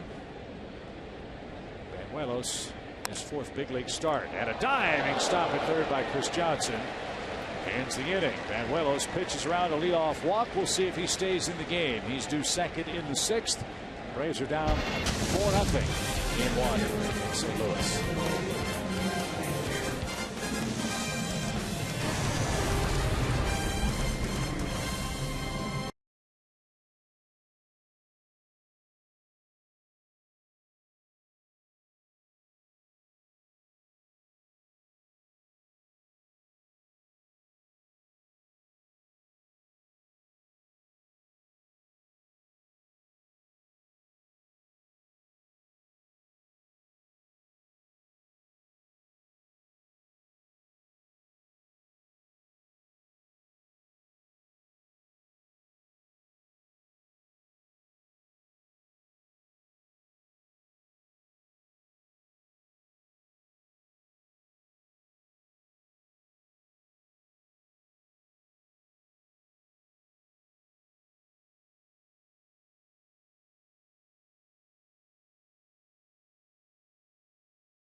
Get pack. Get outfield seats to the August 6th and October 1st games. Field passes to see Billy Currington and Sam Hunt up close and an exclusive Braves Country t-shirt, all for just $70. Savings of over $40 off the regular price. Ticket packs are limited. Visit braves.com/country to get yours today. Tim Cooney's been in complete command. 2 hits allowed. He has struck out 5. And he has set down 8 in a row with hardly a hard hit ball in that group. There you go. There's a start. Simmons with a leadoff single, and will set into the stretch for the first time since the 3rd inning. Anderson, .327 hitter against the Cardinals in his career, so they've had a hard time figuring him out, and that's just fine by him. I was talking to Freddie Gonzalez and Kevin Seitzer yesterday before the charter left in Atlanta about Anderson, and it would be hard. You would be hard pressed to find anyone on the Braves team that works harder than Anderson does, sometimes to a fault. See if Banuelos can lay down a bunt. Short hopped to Molina. Yeah, the good thing here is you get another inning out of him and get a good out of him by moving the runner up. Anyway, on Anderson, Freddie Gonzalez has put a 50 swing limit on Anderson, not counting regular batting practice out on the field, but he can only get in the indoor cage and take 50 swings per day, and that's to protect him from himself, because he can sometimes get in the cage and wear himself down, and they don't want him to do that. And so far, I think we're seeing some good results here. That over his last 21 at bats, he had 7 hits. He's 2 for 2 tonight. So a good sign that maybe that's going to help him. I tell you what, if you've got a guy that is willing to do that and just, I mean, work and work and work, sure wish that would rub off on a lot of people. You made an apt comparison with Anderson Simmons, a player who's no longer with the Braves, who worked in similar fashion. Yeah, Martin Prado, same thing. Martin would come in after a game and punish himself by working so hard because he took an over or made a mistake. There's a bunt. It's beauty. Boy, that is. Attaboy, Manny. It's already his 4th sacrifice. 2nd tonight. So Simmons at 2nd, 1 out. We go back to the top of the order. Maben has grounded out and has struck out. He's riding a modest 4-game hitting streak. Tonight, our first of 9 straight games on the road. Braves have 3 with the Cardinals, then 3 in interleague play against the Orioles, then 3 against the Phillies.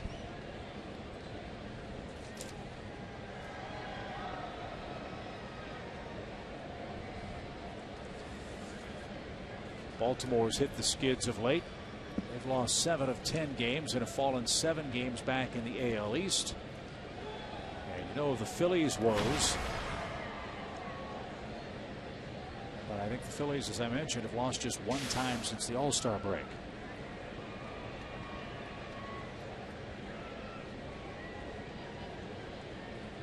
One 1-0 for Maben. Cardinal pen might be a little short tonight. See if they can make Cooney work, get him knocked out.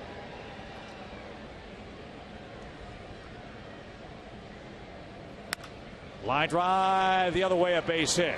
And that's going to bounce off the facing of the fence and trickle into the right field corner for a hit. Maben around 2nd is going to stop there. It's an RBI double for Cameron Maben, and the Braves are on the board. It's 4-1. That ball was hit so hard it hit off that little fence that juts out toward the line and popped over the angle and then into the right field corner. Yeah, it looked like it went up over the fans. Yeah. Leveled off on a high fastball, smoked it. And once it hit this wall and bounced up and over that corner.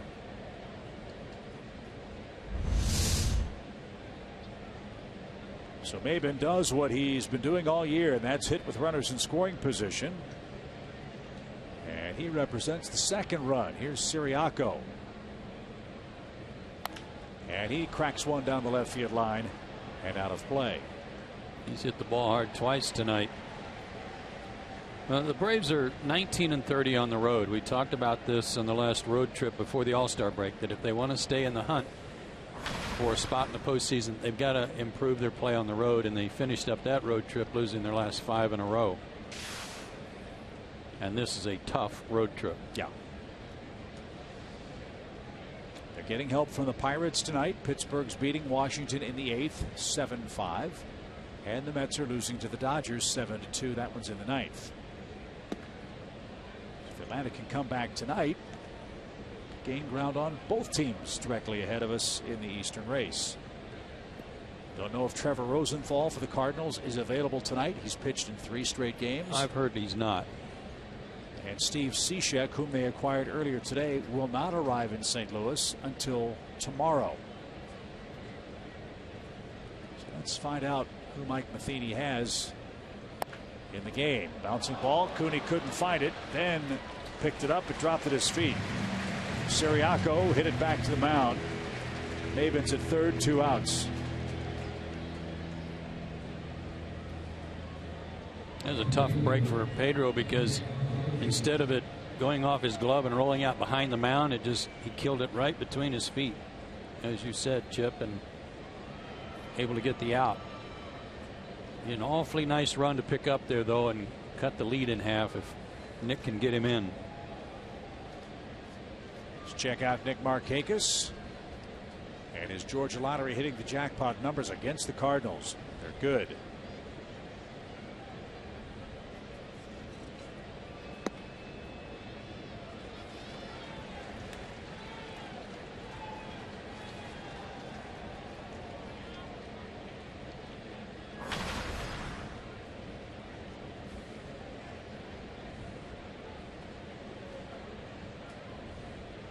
Nick has struck out and flied out tonight. And that one pops away from Molina. There's a break, and that is a big run. Thank you very much.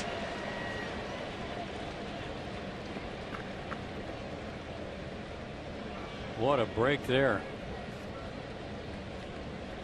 A wild pitch makes it a 2-run game. Breaking ball. Bounced well out in front of the plate. Molina tried to get his body in front of it, but it bounced up, looked like up off his arm. First wild pitch for Cooney costs him a 2nd run, and an even count for Markakis. Bouncing ball to third. Carpenter's got it, loads up and gets his man, and that's the inning. 2 runs, 2 hits, nobody left. The Braves have made a game of it in the 6th. 4-2 now. St. Louis leads.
One guy who keeps his head in the game, visiting now, Ralph Garr in the dugout, folks. And Chip and Joe have talked about his vocals in the past, but he's been in this ball game from the very beginning. He's been talking to or chirping a little bit at the St. Louis guys, even though we've been down. And listen, Stan Musial, Ty Cobb, some of the greats, Hank Aaron, none of those guys had 800 hits in their first 4 years in Major League Baseball.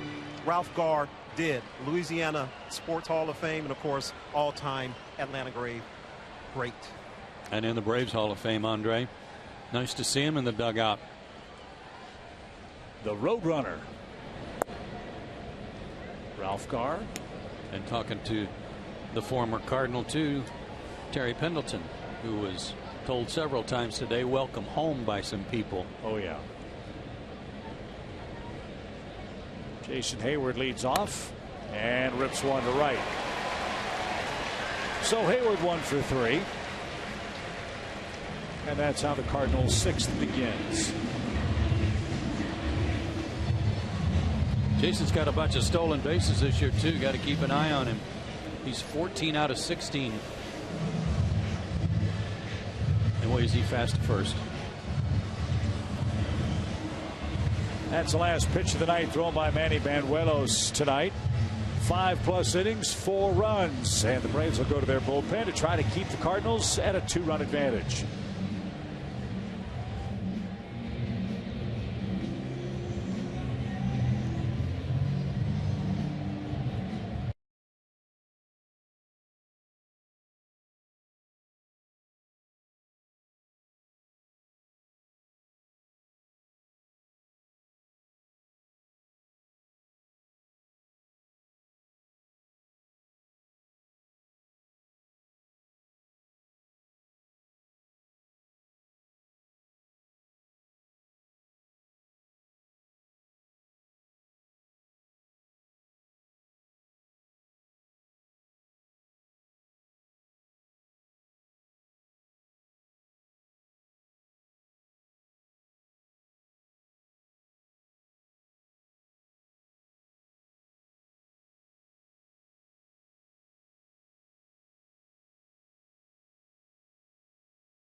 Country ticket pack. You get outfield seats to the August 6th and October 1st games. Field passes to see Billy Currington and Sam Hunt, and an exclusive Braves Country t-shirt, all for $70, a savings of $40 off the regular price. Ticket packs are limited. Go to braves.com/country and get yours today. They almost don't let you in this ballpark unless you got on some Cardinal red outfit. It's almost a prerequisite. Yeah. Time to remind you of our Toyota Tweet of the Week. Our question is, what's your favorite John Smoltz memory? Tweet your response with the hashtag SmoltzHOF, and your tweet could appear on Braves Live after the game. Tough to beat, stop, drop, and roll. And it's been tough to beat David Hardsman lately. He's been outstanding in relief. Getting a lot of work, too.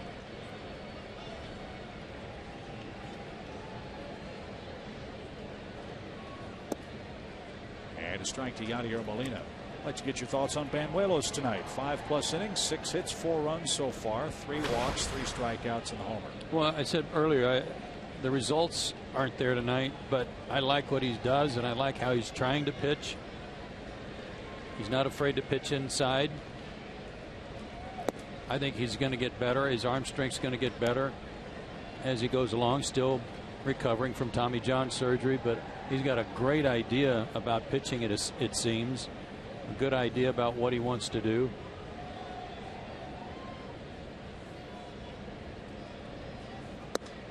And this may sound like, oh, well, that's not so important, but it is. I mean, he put down 2 good bunts tonight to try and help himself and help lead to a run last inning.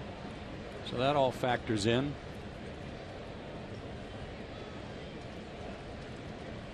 Two balls, 1 strike.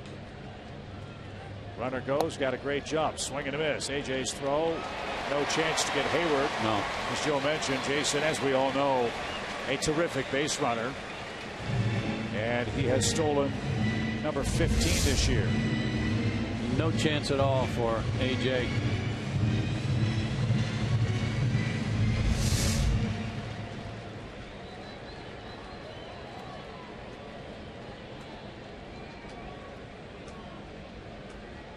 Used to love watching Jason Hayward run the bases with the Braves. I mean, that was as good as it gets. Out of play foul. Kind of like Larry Walker. The Rockies and also later with the Cardinals.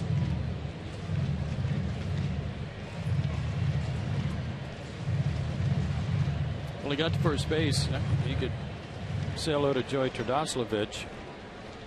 And at second, he could talk to Andrelton. He gets to third, he could talk to Chris, and that's about it. Yeah. Popped up, foul, 2 balls, 2 strikes. None of the outfielders. He doesn't know any of them. By the way, the Dodgers beat the Mets. Tip the cap to Ian Thomas. First big league start. He beat New York 7-2 tonight. And so now the Mets, like you said, great. Now we're getting Greinke one of these next 2 days. All right. Well, the Mets have Harvey and DeGrom coming up. 2 balls, 2 strikes. And a rope into right field. Base hit. Marquez has it. Hayward around third is going to stop. Oh, my. Another rainbow throw from Marquez, but no advance by Molina. I don't know what's going on with his throwing arm for Nick, but that's 2. That got away from him, and that one had a huge arc, and were it not for the runner being Yadier Molina, who doesn't run well at all, the batter runner would be on second. I mean, look at the angle in which that ball took off out of his hand.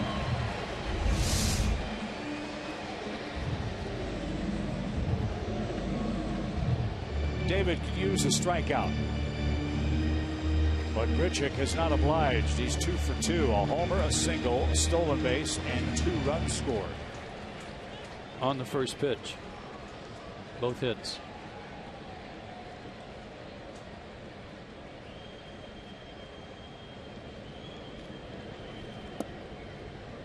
And he took that one for a strike.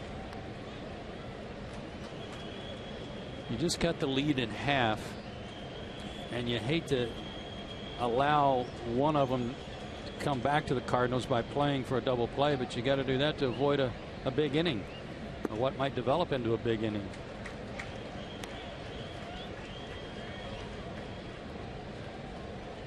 If it were the 8th inning or so, you might play it differently.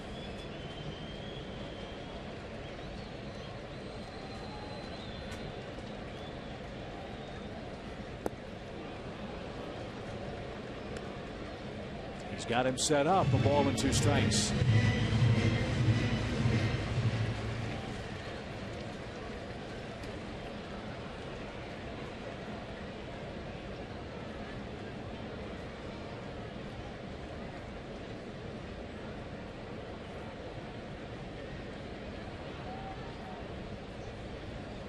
Swing and a miss.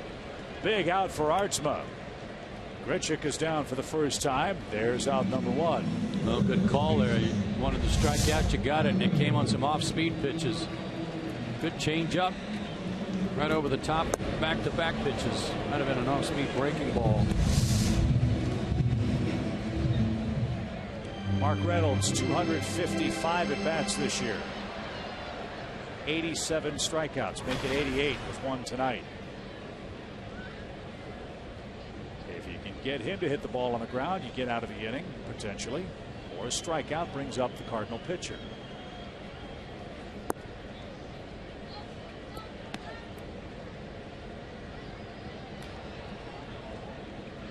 But the Cardinal pitcher is not the man on deck.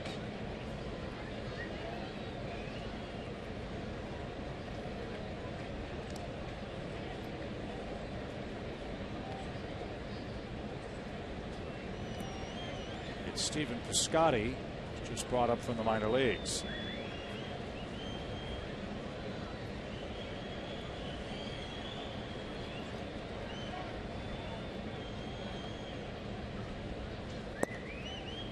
Yeah, good fastball. Again, this guy's always been a bail and whale guy, always with high strikeout totals. I think 1 or 2 seasons he had more than 200 strikeouts in the year. 3 years in a row he had 200 or more. Bouncing ball to third. Chris picks. There's one. Siriaco the turn. Bad throw. And Tadasevich applied the tag, but the runner ruled safe, and the Braves might want to take a look at this one. He motioned to the dugout that he got him.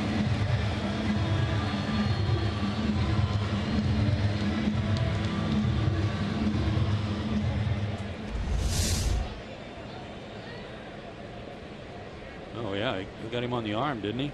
Looked like it. See from this angle.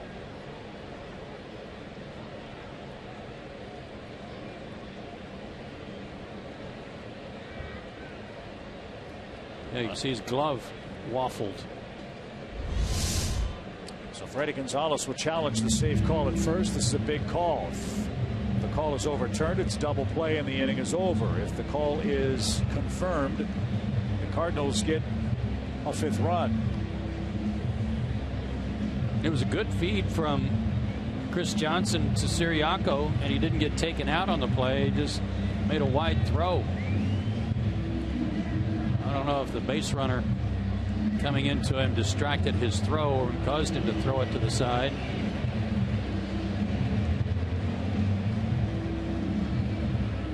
A.J. Brzezinski, the Atlanta catcher, signaled to the dugout and said, look at this one too. So that gives you an idea of what the Braves think. By the way, the call made by Jordan Baker, who's the tallest umpire in the big leagues. Watch his glove. Watch his glove right there. See how his uniform kind of fluttered and the glove waffled. Players are walking off. They know.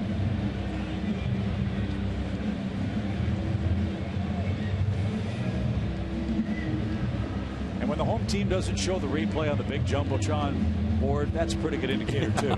They know what's coming. Or they show it once. Yeah, yeah. And then the collective groan. And now we wait for New York to come to its decision. We think the call is going to be overturned.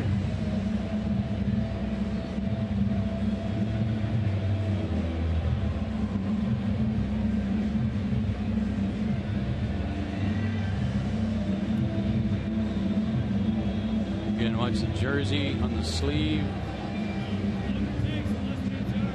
There. The glove kind of got knocked back.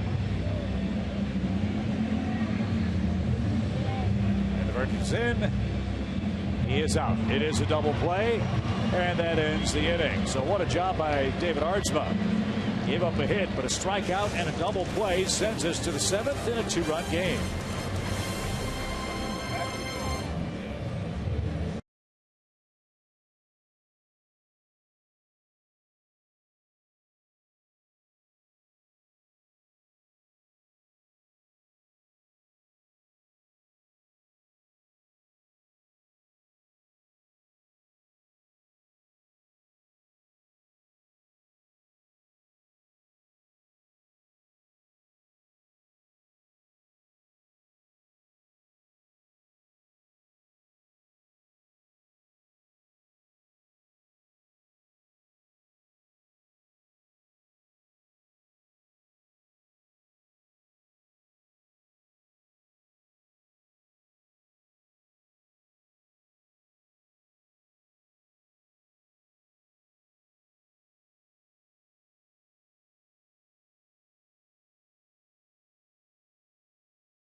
Smoltz as we go to the 7th inning. Chris Johnson will lead things off for the Braves. And Chris is the subject of our Lowe's Never Stop Improving feature. Well, that's the way it seems with his work against left-handed pitching. Since 2013, the best average in baseball against lefties at 380. And so far in 12 July games, his numbers have been up also because he's getting some more at-bats. Feeling a little more comfortable against some right-handed pitchers, too. Well, a bloop and a blast would tie it for Atlanta as we hit the 7th inning. Johnson, Brzezinski, and Gomes. They get their third look at Tim Cooney, who's been very impressive. Pride of Wake Forest University, won 14 games at Memphis last year. 5 straight games he's pitched 5 innings or more in rotation for the Cardinals.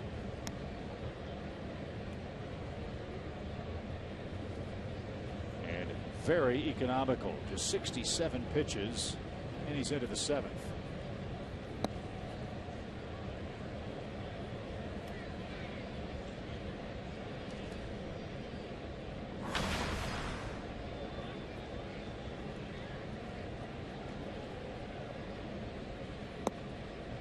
Should Cooney have any trouble, Seth Manis is loosening for St. Louis.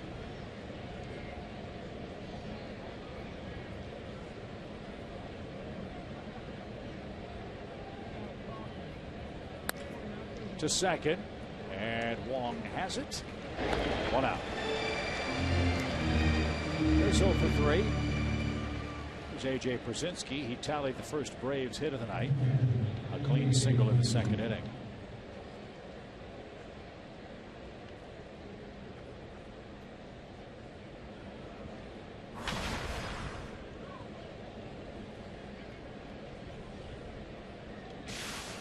Braves and Cardinals play tomorrow night here in St. Louis. Great pitching matchup. As this one's bounded into right field, AJ's got a second hit. And that'll bring up Johnny Gomes. And it might make Mike Matheny squirm a bit on the Cardinal bench. He's got the righty ready. Gomes usually hits lefties hard. Let's see what the Cardinals skipper does here in the 7th inning with 1 on, 1 out. Another fastball right there for AJ. Leveled off on a high one earlier tonight.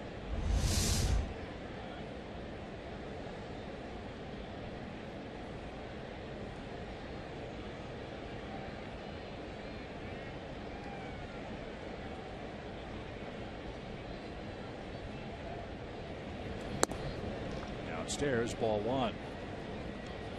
Carlos Martinez and Shelby Miller, the pitching principals tomorrow night. That game will be on Fox Sports 1. Joe and I will join you for the series wrap up here Sunday afternoon. That'll be Michael Wacha and Matt Whistler. 1-0 count. Line to short. To first, and it gets away, but no advance. 2 out. Man, he hit that on the button. Talked about this before, but it's one of the safety features that have come along in baseball that for the good, I think, and that was that screen in front of the dugout to save guys from line shots coming off the bat. But boy, oh boy, does it save some infielders' errors too. Just like right there on that throw from Peralta that got by Reynolds, that screen prevented the ball from going in the dugout.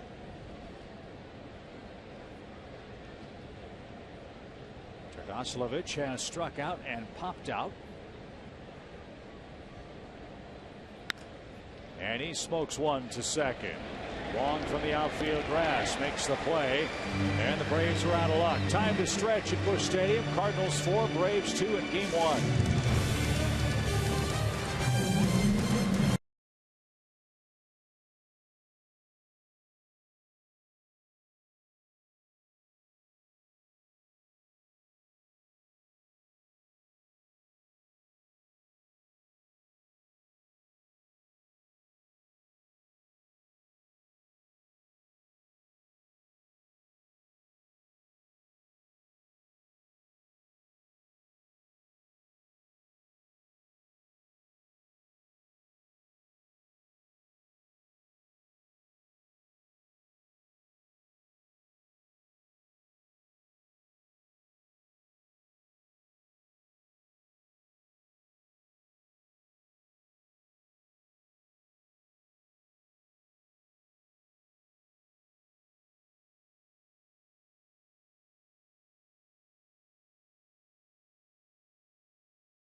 Atlanta, we want you to help select the most memorable moment in Atlanta Braves history.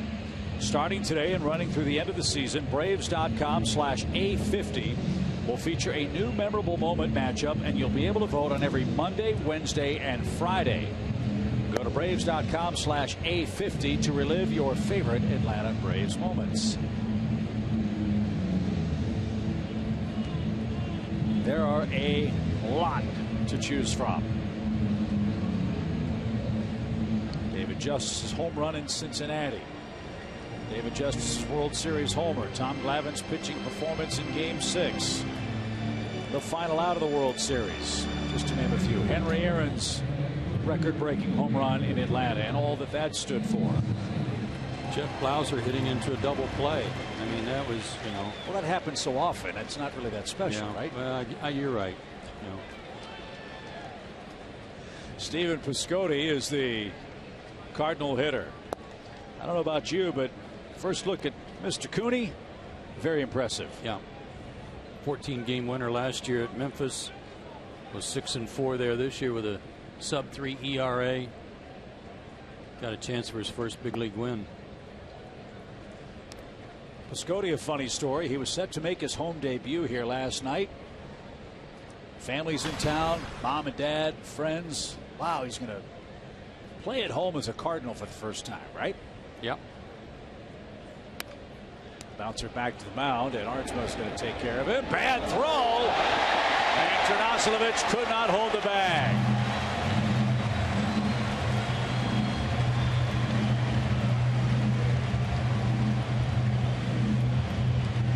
The Braves might want to take a look and see if Ternosilovich was able to hold the bag with his toe. That'll be an error on Arnsmo for the moment. Yeah, I don't think he was.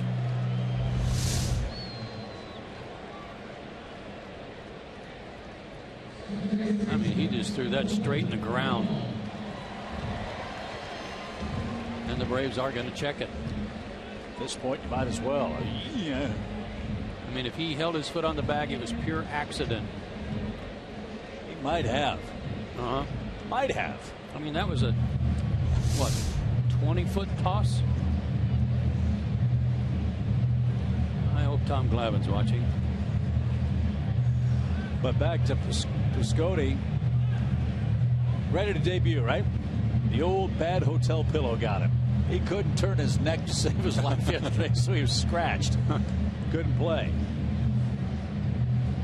And the Braves once again will challenge the call at first on what for the moment is a pitcher's error. Braves successfully challenged and were able to overrule a call to end the 6th inning and keep the game 4-2.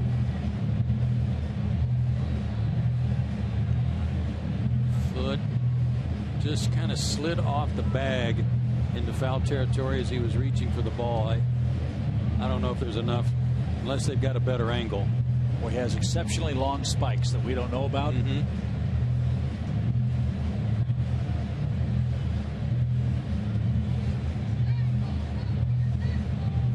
I played with a guy in the minor leagues that wore golf spikes, which were completely illegal. Really? Yeah. Gus Gill. I kept saying, how are you getting away with this? He goes, nobody checks. You're kidding me. Talk about a chance to tear somebody up. Oh, yeah.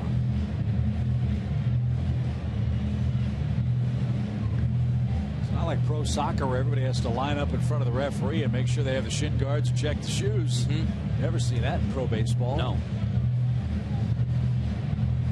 And this review taking a little extra time on a hot night.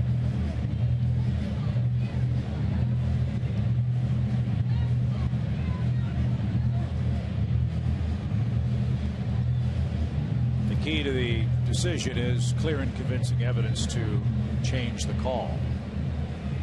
Well, I would guess it's taking so long because they're trying to see if there's any way he kept his foot on the bag.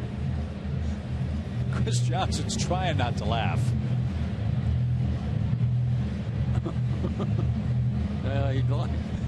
He lost that effort. Yeah. And he is safe.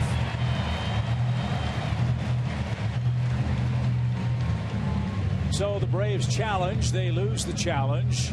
And that'll be the last play of the game for David Aardsma, who did an outstanding job in the 6th inning. But he will give way as the top of the Cardinal order is coming up.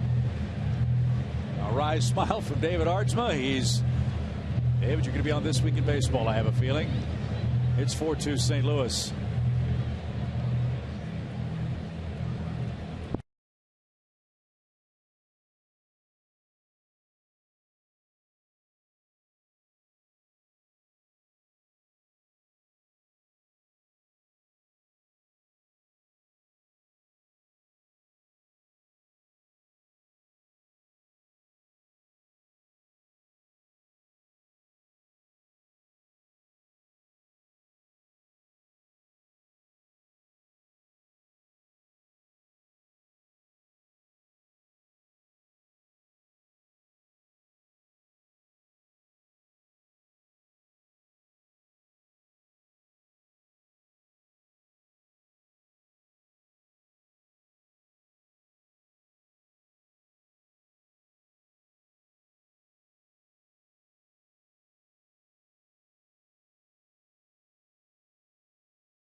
Let's do this.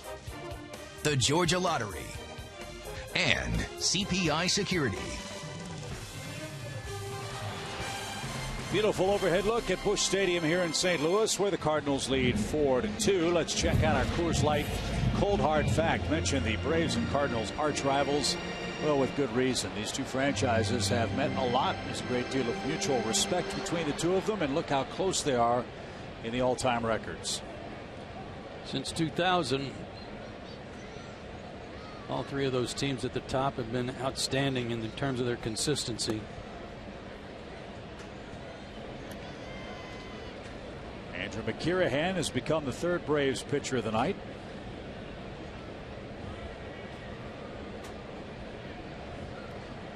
This is Andrew's 5th game. He very nearly balked. Yeah, he did. It's his 2nd game since coming back from the suspension. The first one he gave up 2 hits to the only 2 guys he faced, but they didn't score.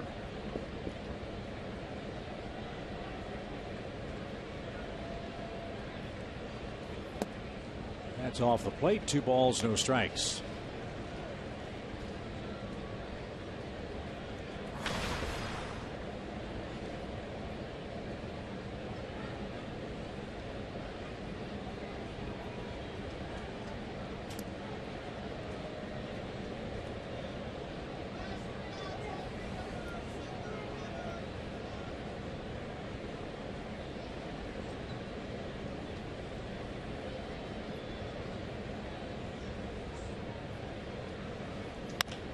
Ground ball that sneaks through the right side for a hit. Piscotty stops at second. Colton Wong has his first hit of the night.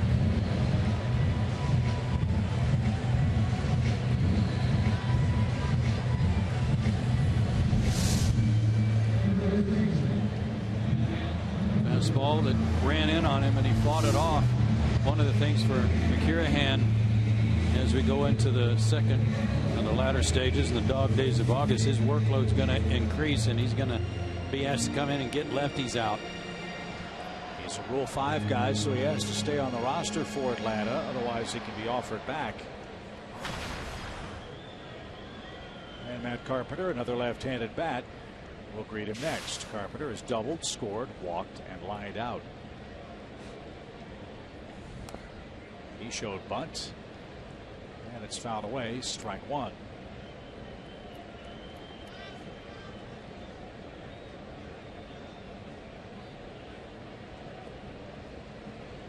Washington lost tonight. That's final 7-5. The Pirates beat them. Pittsburgh acquired Aramis Ramirez, you'll recall. Looks like he'll finish his career where it started with Pittsburgh.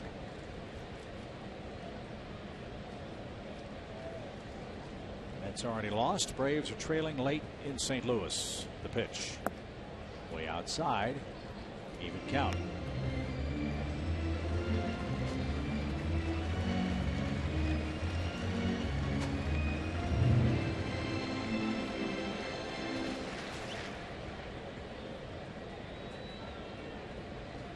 Jose Oquendo, the longtime Cardinal third base coach, will talk things over with Carpenter.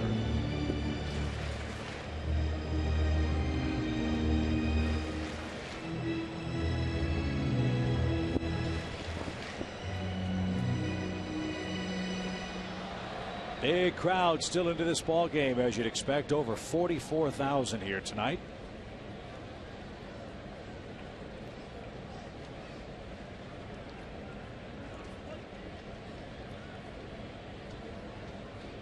Braves are in at the corners, and Carpenter fouled that away.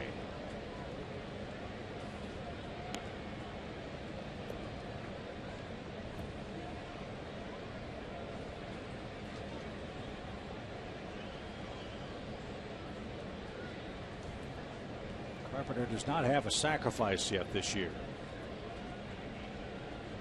Doesn't look like he's all into this one. No.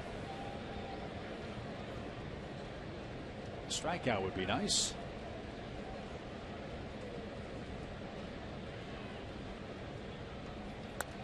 Foul back. Still 1-2.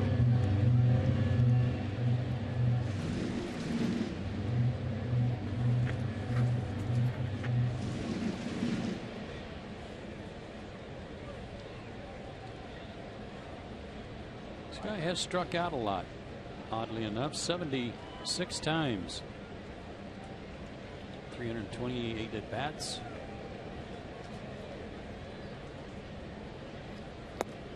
Add another one to that total.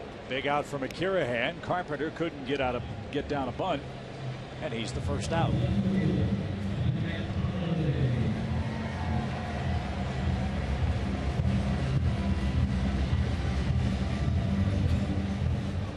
Now, if you get Matt Holliday to hit the ball on the ground, you like your chances to go to the 8th, down only 2. Holliday was doubled up to end, or in the middle, I should say, the Cardinal 5th.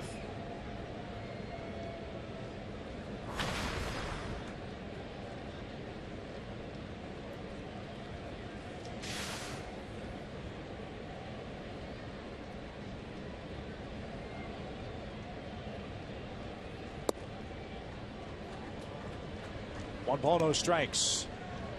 Holliday, as we told you, was a Colorado Rocky until the start of the 2009 season. That's when Oakland traded Greg Smith, Houston Street, and Carlos Gonzalez to acquire Matt Holliday. He was the guy that scored the winning run for the Rockies in that play-in game against the San Diego Padres, and he still hasn't touched home plate. I was going to say, there's a big old gigantic asterisk. There's that run score. Right. It was an ugly slide. He bounced his chin off the dirt, cut his chin, and his hand never reached the plate. Just think, and it's going to happen. Here comes Holliday around third, and the Cardinals have won the World Series. Wait, it's on review. Yeah. It's going to happen. Yeah. And replay wasn't in existence at the time of that play. Wasn't. And even with all the great camera angles that TBS had, it was still at best inconclusive. Well, Tim McClellan didn't make a call. He stood there not making a call because that's typical of an umpire who says, you know, he still hasn't touched home plate. So when the catcher for the Padres tagged him, then he called him safe. Crazy. 1 ball, 2 strikes. And you had to bring up Tim McClellan today of all days, huh? Oh, yeah, that probably wouldn't. Happy anniversary, pal. That was quite a coincidence there. Yeah. We're talking about the infamous Pine Tar game that occurred 32 years ago today. That doesn't seem possible, does it? Right there, strike three. Holiday took a 93-mile-an-hour fastball right down Market Street. Here we go, Joe. The pitch deep to right field. Holy cow, I don't believe it. Home run.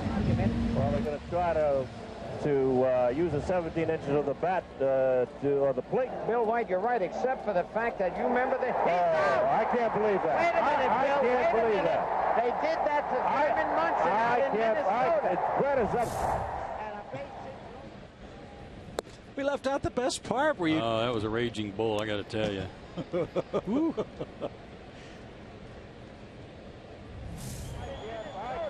is up. And a base hit drove in a run. I said the same thing then. I couldn't believe that they could call Thurman. Fly ball to center. And that's going to take care of Johnny Peralta. Hey, McCurry had a nice job. That was terrific.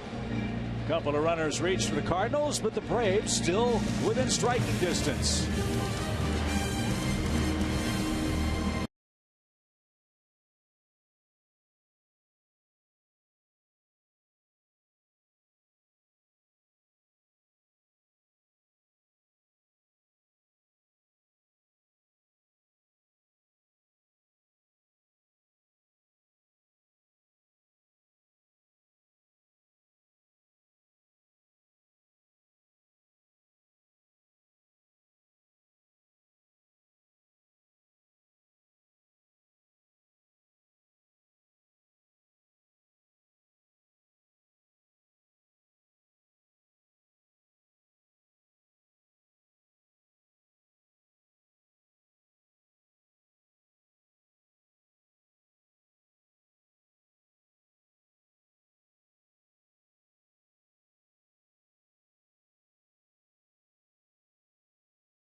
Lewis has the lead. Let's see if Joe and I can get the trivia tally off to a good start on the road trip.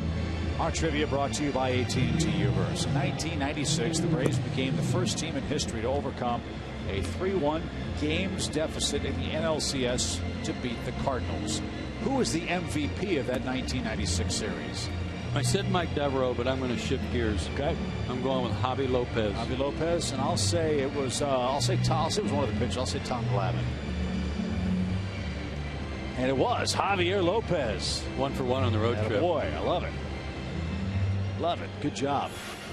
Hope Javi's watching the game tonight. Maybe he's in Cooperstown. Don't know. Could be. Absolutely could be. Look at Seth Maness. Already his 49th game. A lot of action for this guy as a setup man for the Cardinals. And good numbers. High batting average against him, however.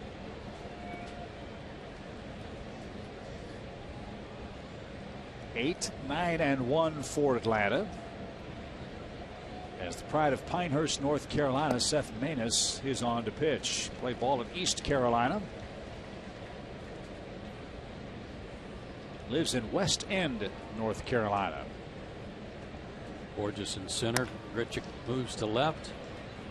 And Simmons is the first out. Tell you what, Maness has got a short arm action. Throws it from his ear. 88 to 90 with a fastball. Slider and a changeup.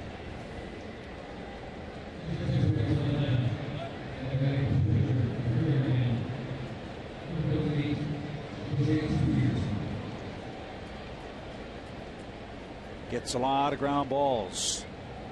Most double play balls among relief pitchers since the start of the 2013 season. And he gets a ground out to start the 8th. And he looks at Jace Peterson, who's on to pinch hit.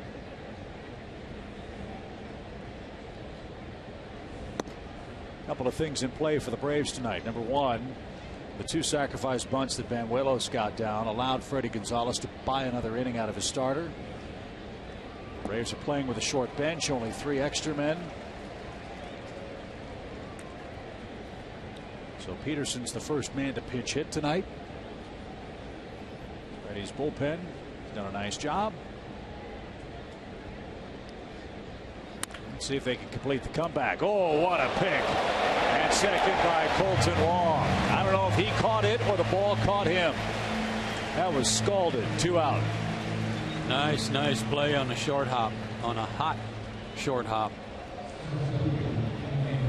And you've got to start with your glove low and go up. And that's what he did. You start high to go down. You never are quick enough to get the baseball. That's a heck of a play. That's something longtime Cardinal instructor George Kissel would have preached. Yeah. Mr. Kissel no longer with us. Terry Pendleton tell you story after story about how instrumental he was in his big league career, getting off to the right foot with the Cardinals.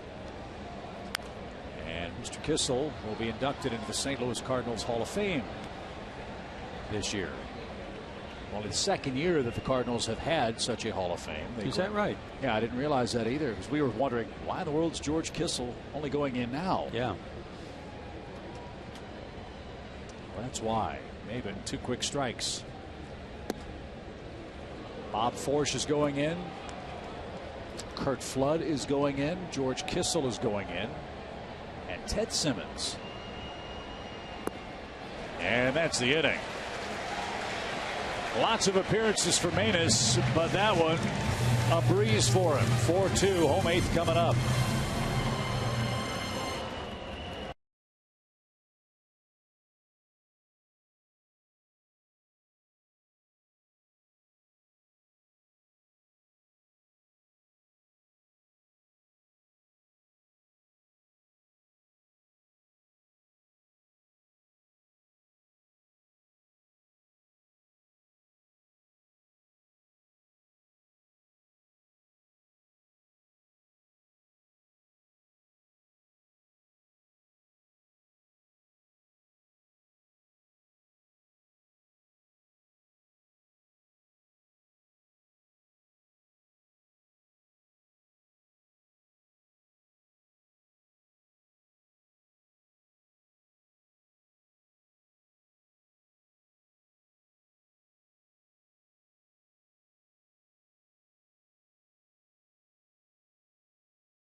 Right stuff, low price every day. That's part of the Ballpark Village development across the street from Busch Stadium. More on that in just a moment. Watch every out-of-market game live or on demand in true HD on over 400 mobile and connected devices with MLB.TV Premium. Real-time highlights, live look-ins, pitch tracking widgets, and more every night on every device. Blackout and other restrictions apply. Go to MLB.TV for all the details.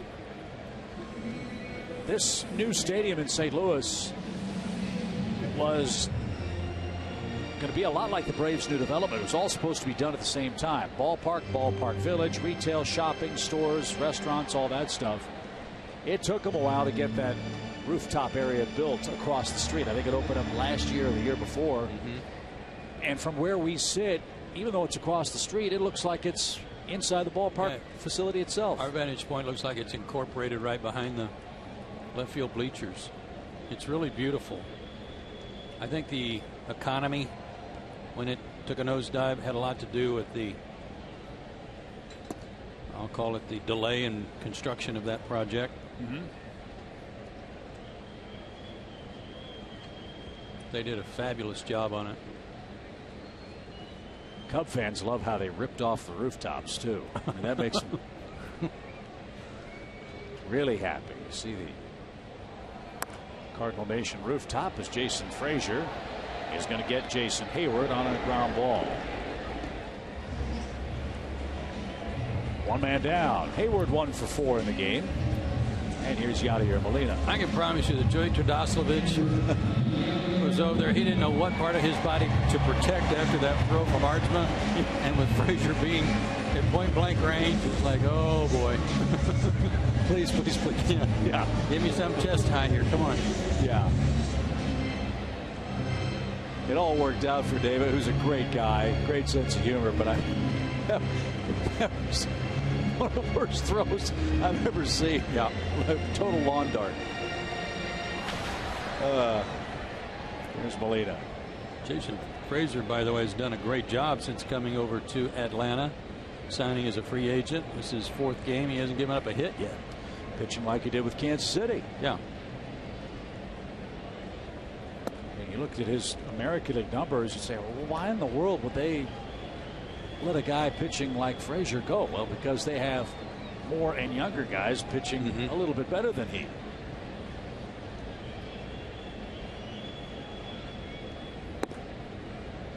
That's outside. 2 balls, no strikes.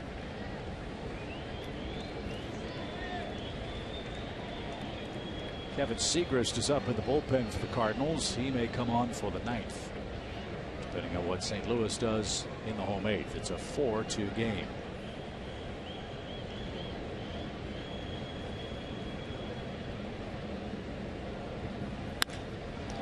Molina with a base hit to right.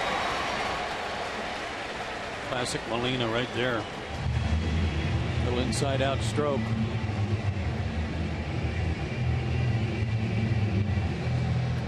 And that'll bring up Randall Grichuk, who provided our Toyota key play of the game very early. And that was kind of a Johnny Gomes finish. You know, the swing, contact on a pitch inside, and just barely a quick finish and follow through. Great balance. No stride, just all hands, and it was a blast.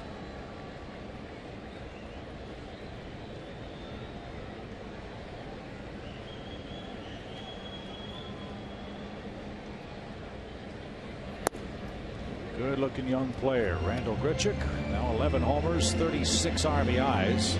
He had some big home run numbers in the minor leagues. Yeah, I'll look that up for after you. He came over from the Angels.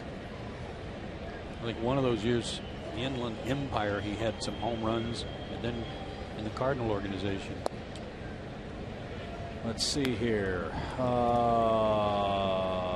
2011. Not that many. Inland Empire, he had 18. Arkansas, 22. Memphis, 25 last year. Yeah. 3 last year with the Cardinals in 47 games. And 11 this year.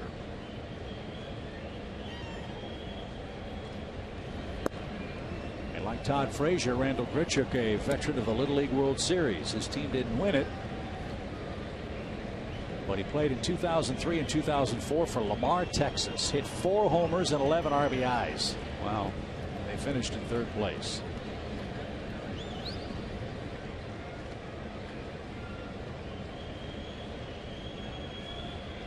Frazier ahead of him, 1 ball, 2 strikes.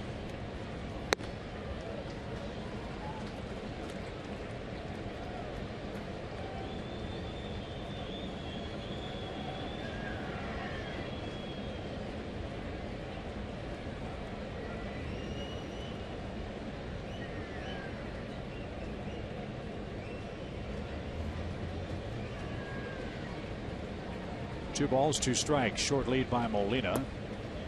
And that just missed. Want to walk him.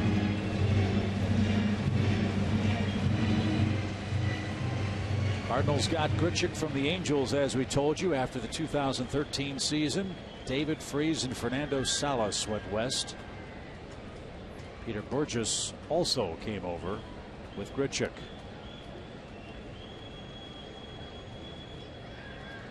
Well, we saw Peter Burgess in the outfield in Anaheim. I think that was 5 years ago. Yeah. And we both, our jaws dropped at how much havoc he created. And couldn't believe how fast he was. Still is. Full count pitch. And he lost him. 2 are on with 1 out. Now this is also how Jason Frazier pitched a lot with Kansas City. He'd have guys on with hits, walks, maybe an error or 2 behind him. And his joke was, well, I'm just playing for the force play at third base. Can't afford to give him any more runs here. You're down too late.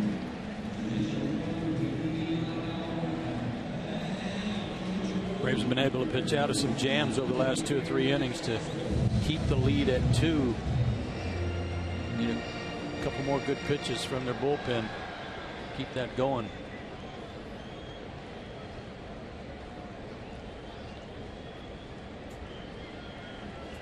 Reynolds sitting to a double play. Another here would be nice. He also has an RBI single. Popped up out of play. He was signed.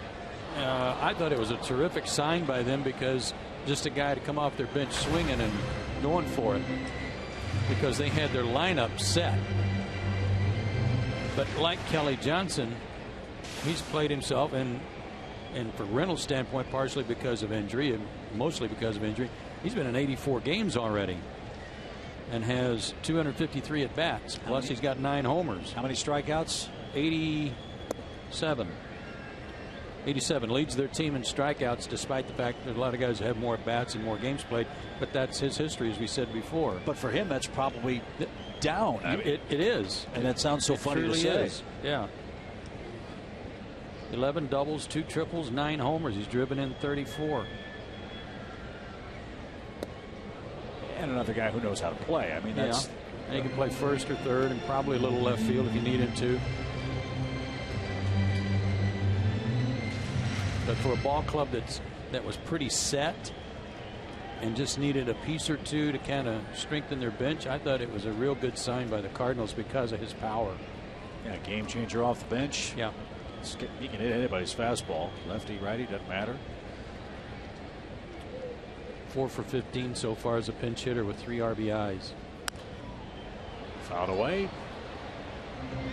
2 balls, 2 strikes. Reynolds is only 31. He'll be 32 in about 10 days or so. And I believe was a teammate of Ryan Zimmerman's at the University of Virginia. First Colonial High School in Virginia Beach. Played amateur ball for the Virginia Blasters. BJ and Justin Upton, David Wright, and Ryan Zimmerman. How'd they ever lose? I don't know.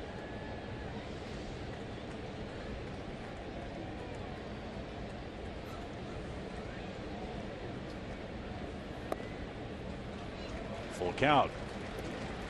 Ray's bullpen is working, but Freddie Gonzalez hopes to not have to go back down there.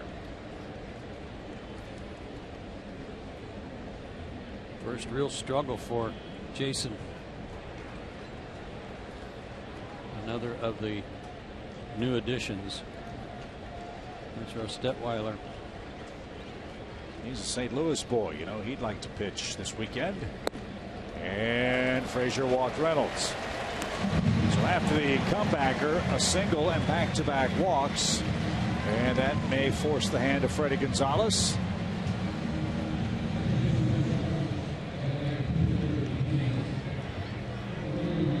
Peter Burgess is the hitter. Once he's announced, that's going to be the end of the line for Jason Frazier.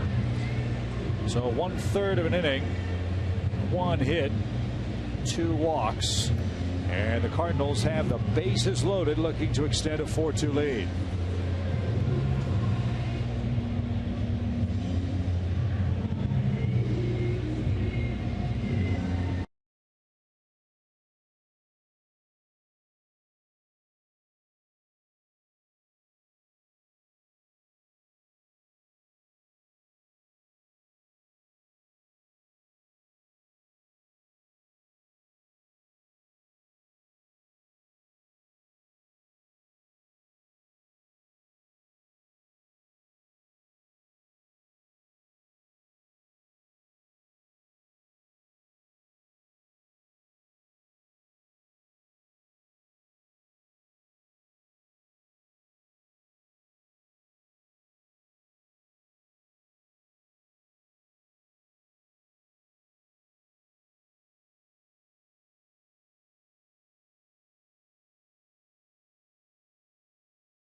Toyota dealers. Let's go places.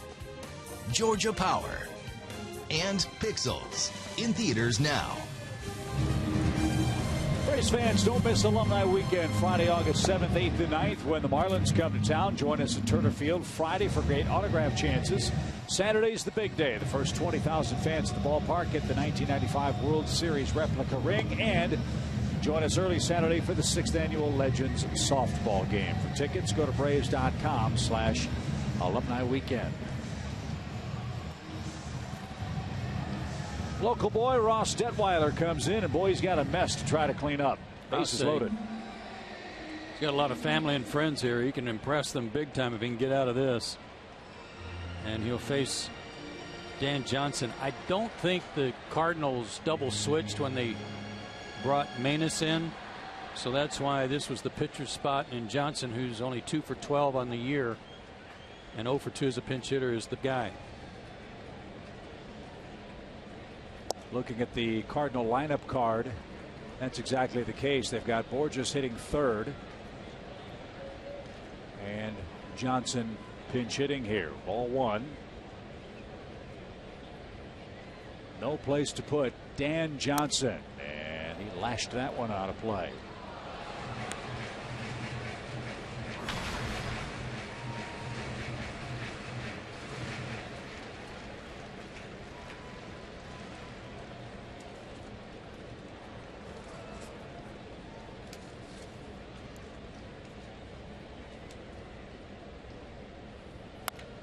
Double play ball. Can the Braves turn it? There's one. Simmons had a little trouble getting it out of the glove, but he had enough mustard on that throw to double up Johnson and send this game to the ninth. Way to go, Detweiler.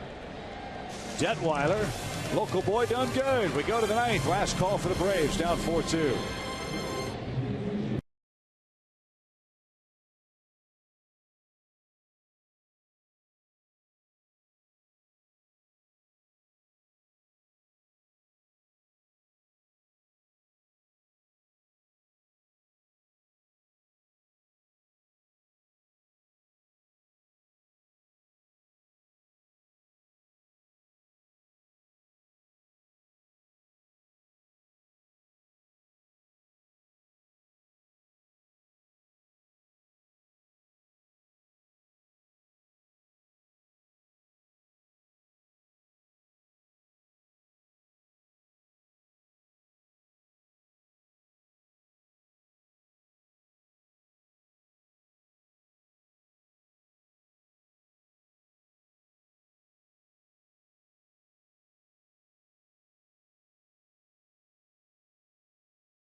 Of the game.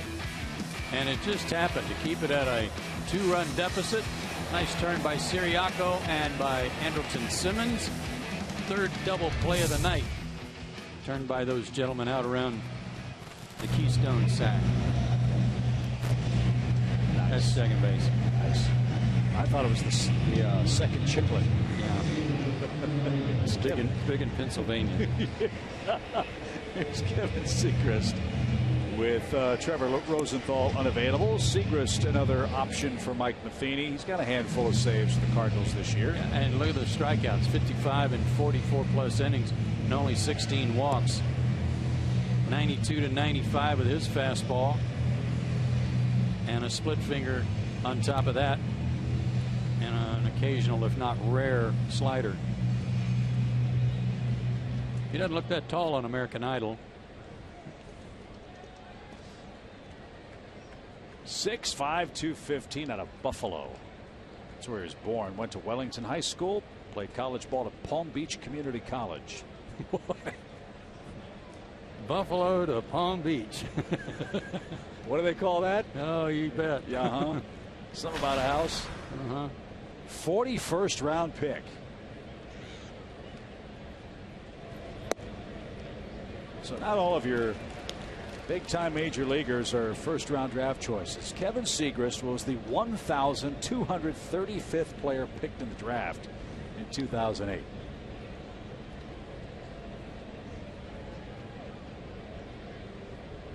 And here he is. Had some pretty impressive numbers in the minor leagues too as a starting pitcher. Well, let's go back to that graphic we had earlier about the Yankees, the Cardinals, and the Braves. Yeah. Since 2000. The winning percentages were third, the Cardinals are second. So here's a glimpse of why those three teams remain, constant, competitive.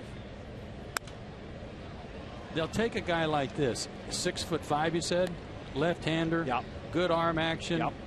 They take a chance on him late in the draft. He's left-handed, and let's see if we can develop him. And lo and behold, look what he's doing. So the ability of scouts to see something nobody else sees is still one of those magical deals. There's no computer that can do that. Nope. As Sirianko took off the plate, 2 balls, 2 strikes, and that's why the Braves are doing what they are doing this year. And why the Braves made the trade they apparently made today. Yeah. And maybe he was throwing 95 then and he couldn't find home plate, But they saw that he could throw hard. You can't teach a guy how to throw hard. But you might be able to teach him how to throw strikes by adjusting some of his mechanics. So they take a chance on him. Well, there's a 1,000th draft choice and made something out of him. I think that's pretty cool and happens in all the good organizations. That's what happens. Full count. This is a big at bat. It's Sirianko on, then Markakis, Johnson, Perzinski to follow. Braves are down 2 runs, 4-2 in the 9th. Tipped, and Molina held on. Nasty pitch. 1 out.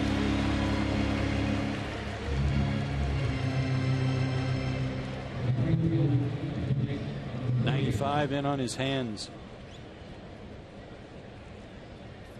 That's the hardest pitch of the night by either side.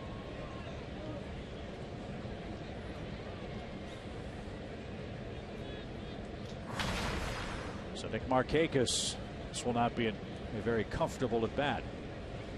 Lefty lefty. Nick 0 for 3 tonight.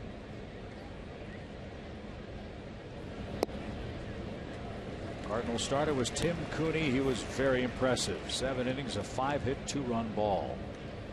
Second run was a gift. He threw a wild pitch.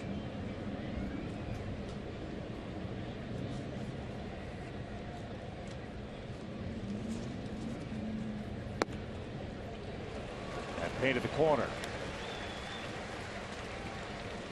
Cooney is sitting in the Cardinal clubhouse or dugout bench 2 outs away from his first major league win.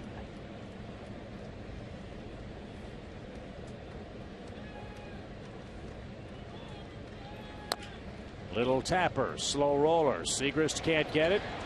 Carpenter can't feel it with a bare hand. There's the little bloop. Now, how about the blast? And who better than Chris Johnson? Amen.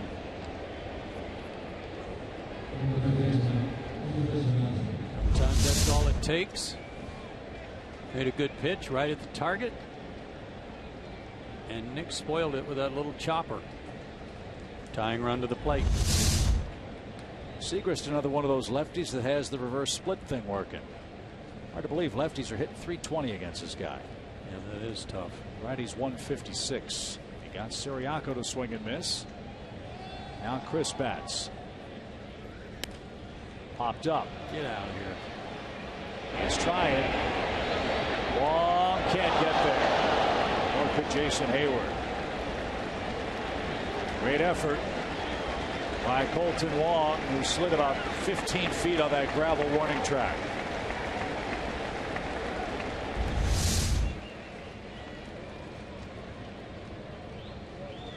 Came close.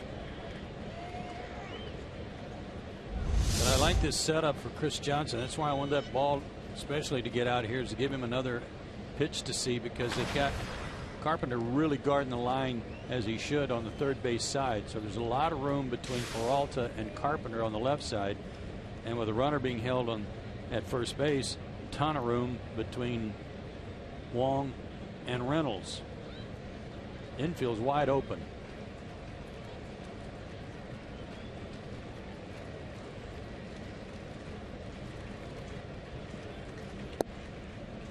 Taken low, even count.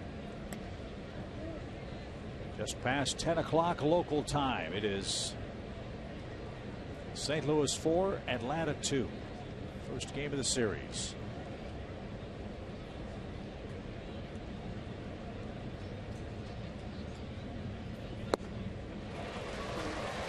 Good fastball. Just gas.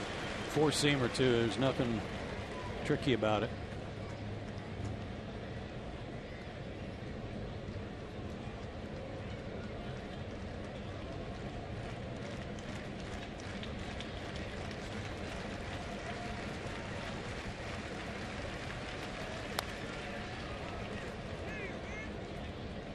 The way Chris likes to inside out the ball and hit the ball, try to hit the ball to right center, lefties or righties, but especially against lefties. When a guy's throwing this hard, it's hard to do because your hands are leading the barrel of the bat through the zone. And somebody's throwing this hard, it's easy to get the ball by you. Much more difficult to inside out these bullets. 1 ball, 2 strikes.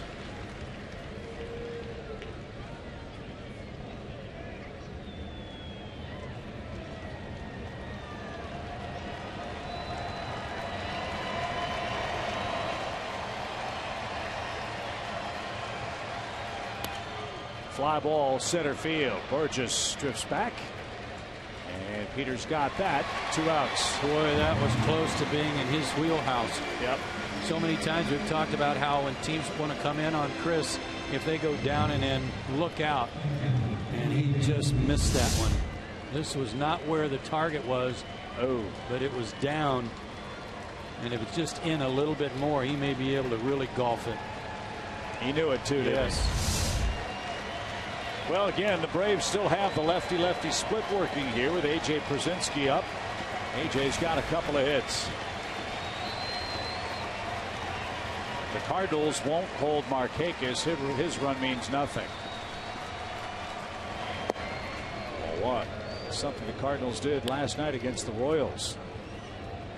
And a runner at third in a 1-run game, then a runner at first. They let him take second base. Not once, but twice, representing the winning run to position their defense. Yeah, that was very odd strategy, but it worked for him.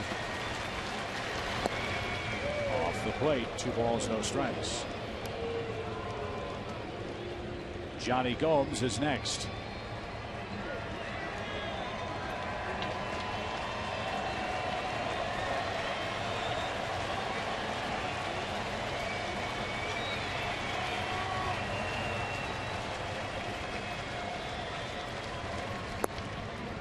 Ooh. That sounded like a strike, but I guess it was low. 3 balls, no strikes.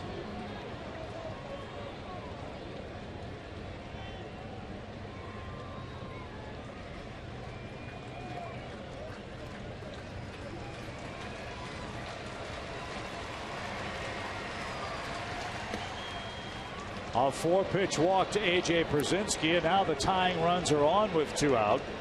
And Johnny Gomes is stepping into the batter's box. Hey, Chip, how many times have we talked about games where the team is down by a run or 2, but especially with 2 or more runs, and they swing at the first pitch and make an out, and they swing at the first pitch and make an out? Well, A.J. represents the tying run. He needs to get on base, and he went up there and against a tough lefty made him throw a strike and didn't. So he's on, representing the tying run. Great veteran at bat. So now Gomes could put the Braves in front with a blast. And he takes low. Again, no Trevor Rosenthal tonight. 3 consecutive games pitched by the Cardinal closer. Segras trying to get the 27th out and having some trouble doing it with a 19-pitch 9th working.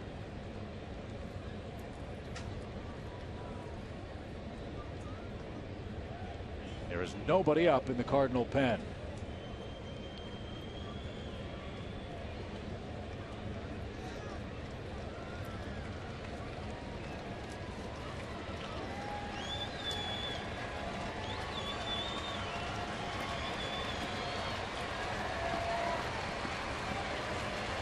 Derek Lilliquist is the pitching coach for the Cardinals. They got another pitching coach behind the plate.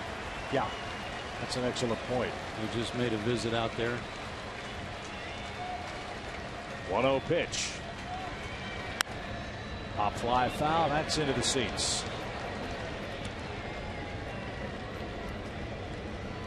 It's a different story when you represent the winning run and you're up there to try to drive them all in. You get a good pitch to hit, you're hacking away. The Cardinal pen starts to stir with an even count for Gomes.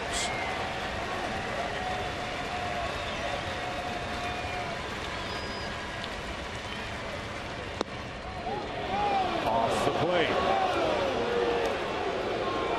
What's great about this, again, we've said this many times. Our guys on the pre and post game show talk about this. Brian Jordan, Matt Diaz is on a PNC Bank. Box track shows you as wide of the plate. Is how the Braves are still in this ball game. It looked like they had no chance early, but here they are in the ninth with a chance. And they're going to have a great chance with another one out of the zone. 3 balls and a strike. Shrink the zone if you're Johnny Gomes down to a real small grapefruit size area that's your wheelhouse, and don't swing at it if it's anywhere outside that little zone. That's exactly what he did. So it's a full count, 2 outs, advantage for the Braves. Markakis and Przinsky will get a head start. If Gomes can split a gap, that might help AJ score the tying run. Yeah, that's a big bonus. Outfield very deep.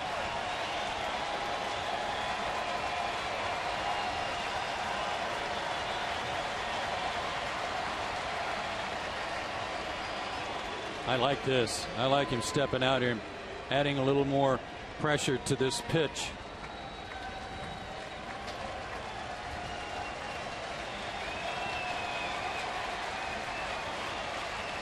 Payoff pitch in the ninth. Runners go, and Gomes fought it off. That was right on his knuckles. Yeah, and the target was away. Molina was set up at least on the outside corner, if not a little bit off the plate, it looked like. He's way out there, and the pitch came way in. Wow.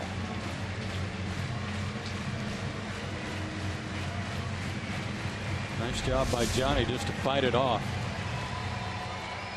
Matt Carpenter is right on the line at third base. I mean, right on it. Another payoff pitch for Johnny Gomes. Here it is. Swing and a miss. And the ball game's over. The Cardinals beat the Braves in game 1 of the series. Atlanta gave them a finish.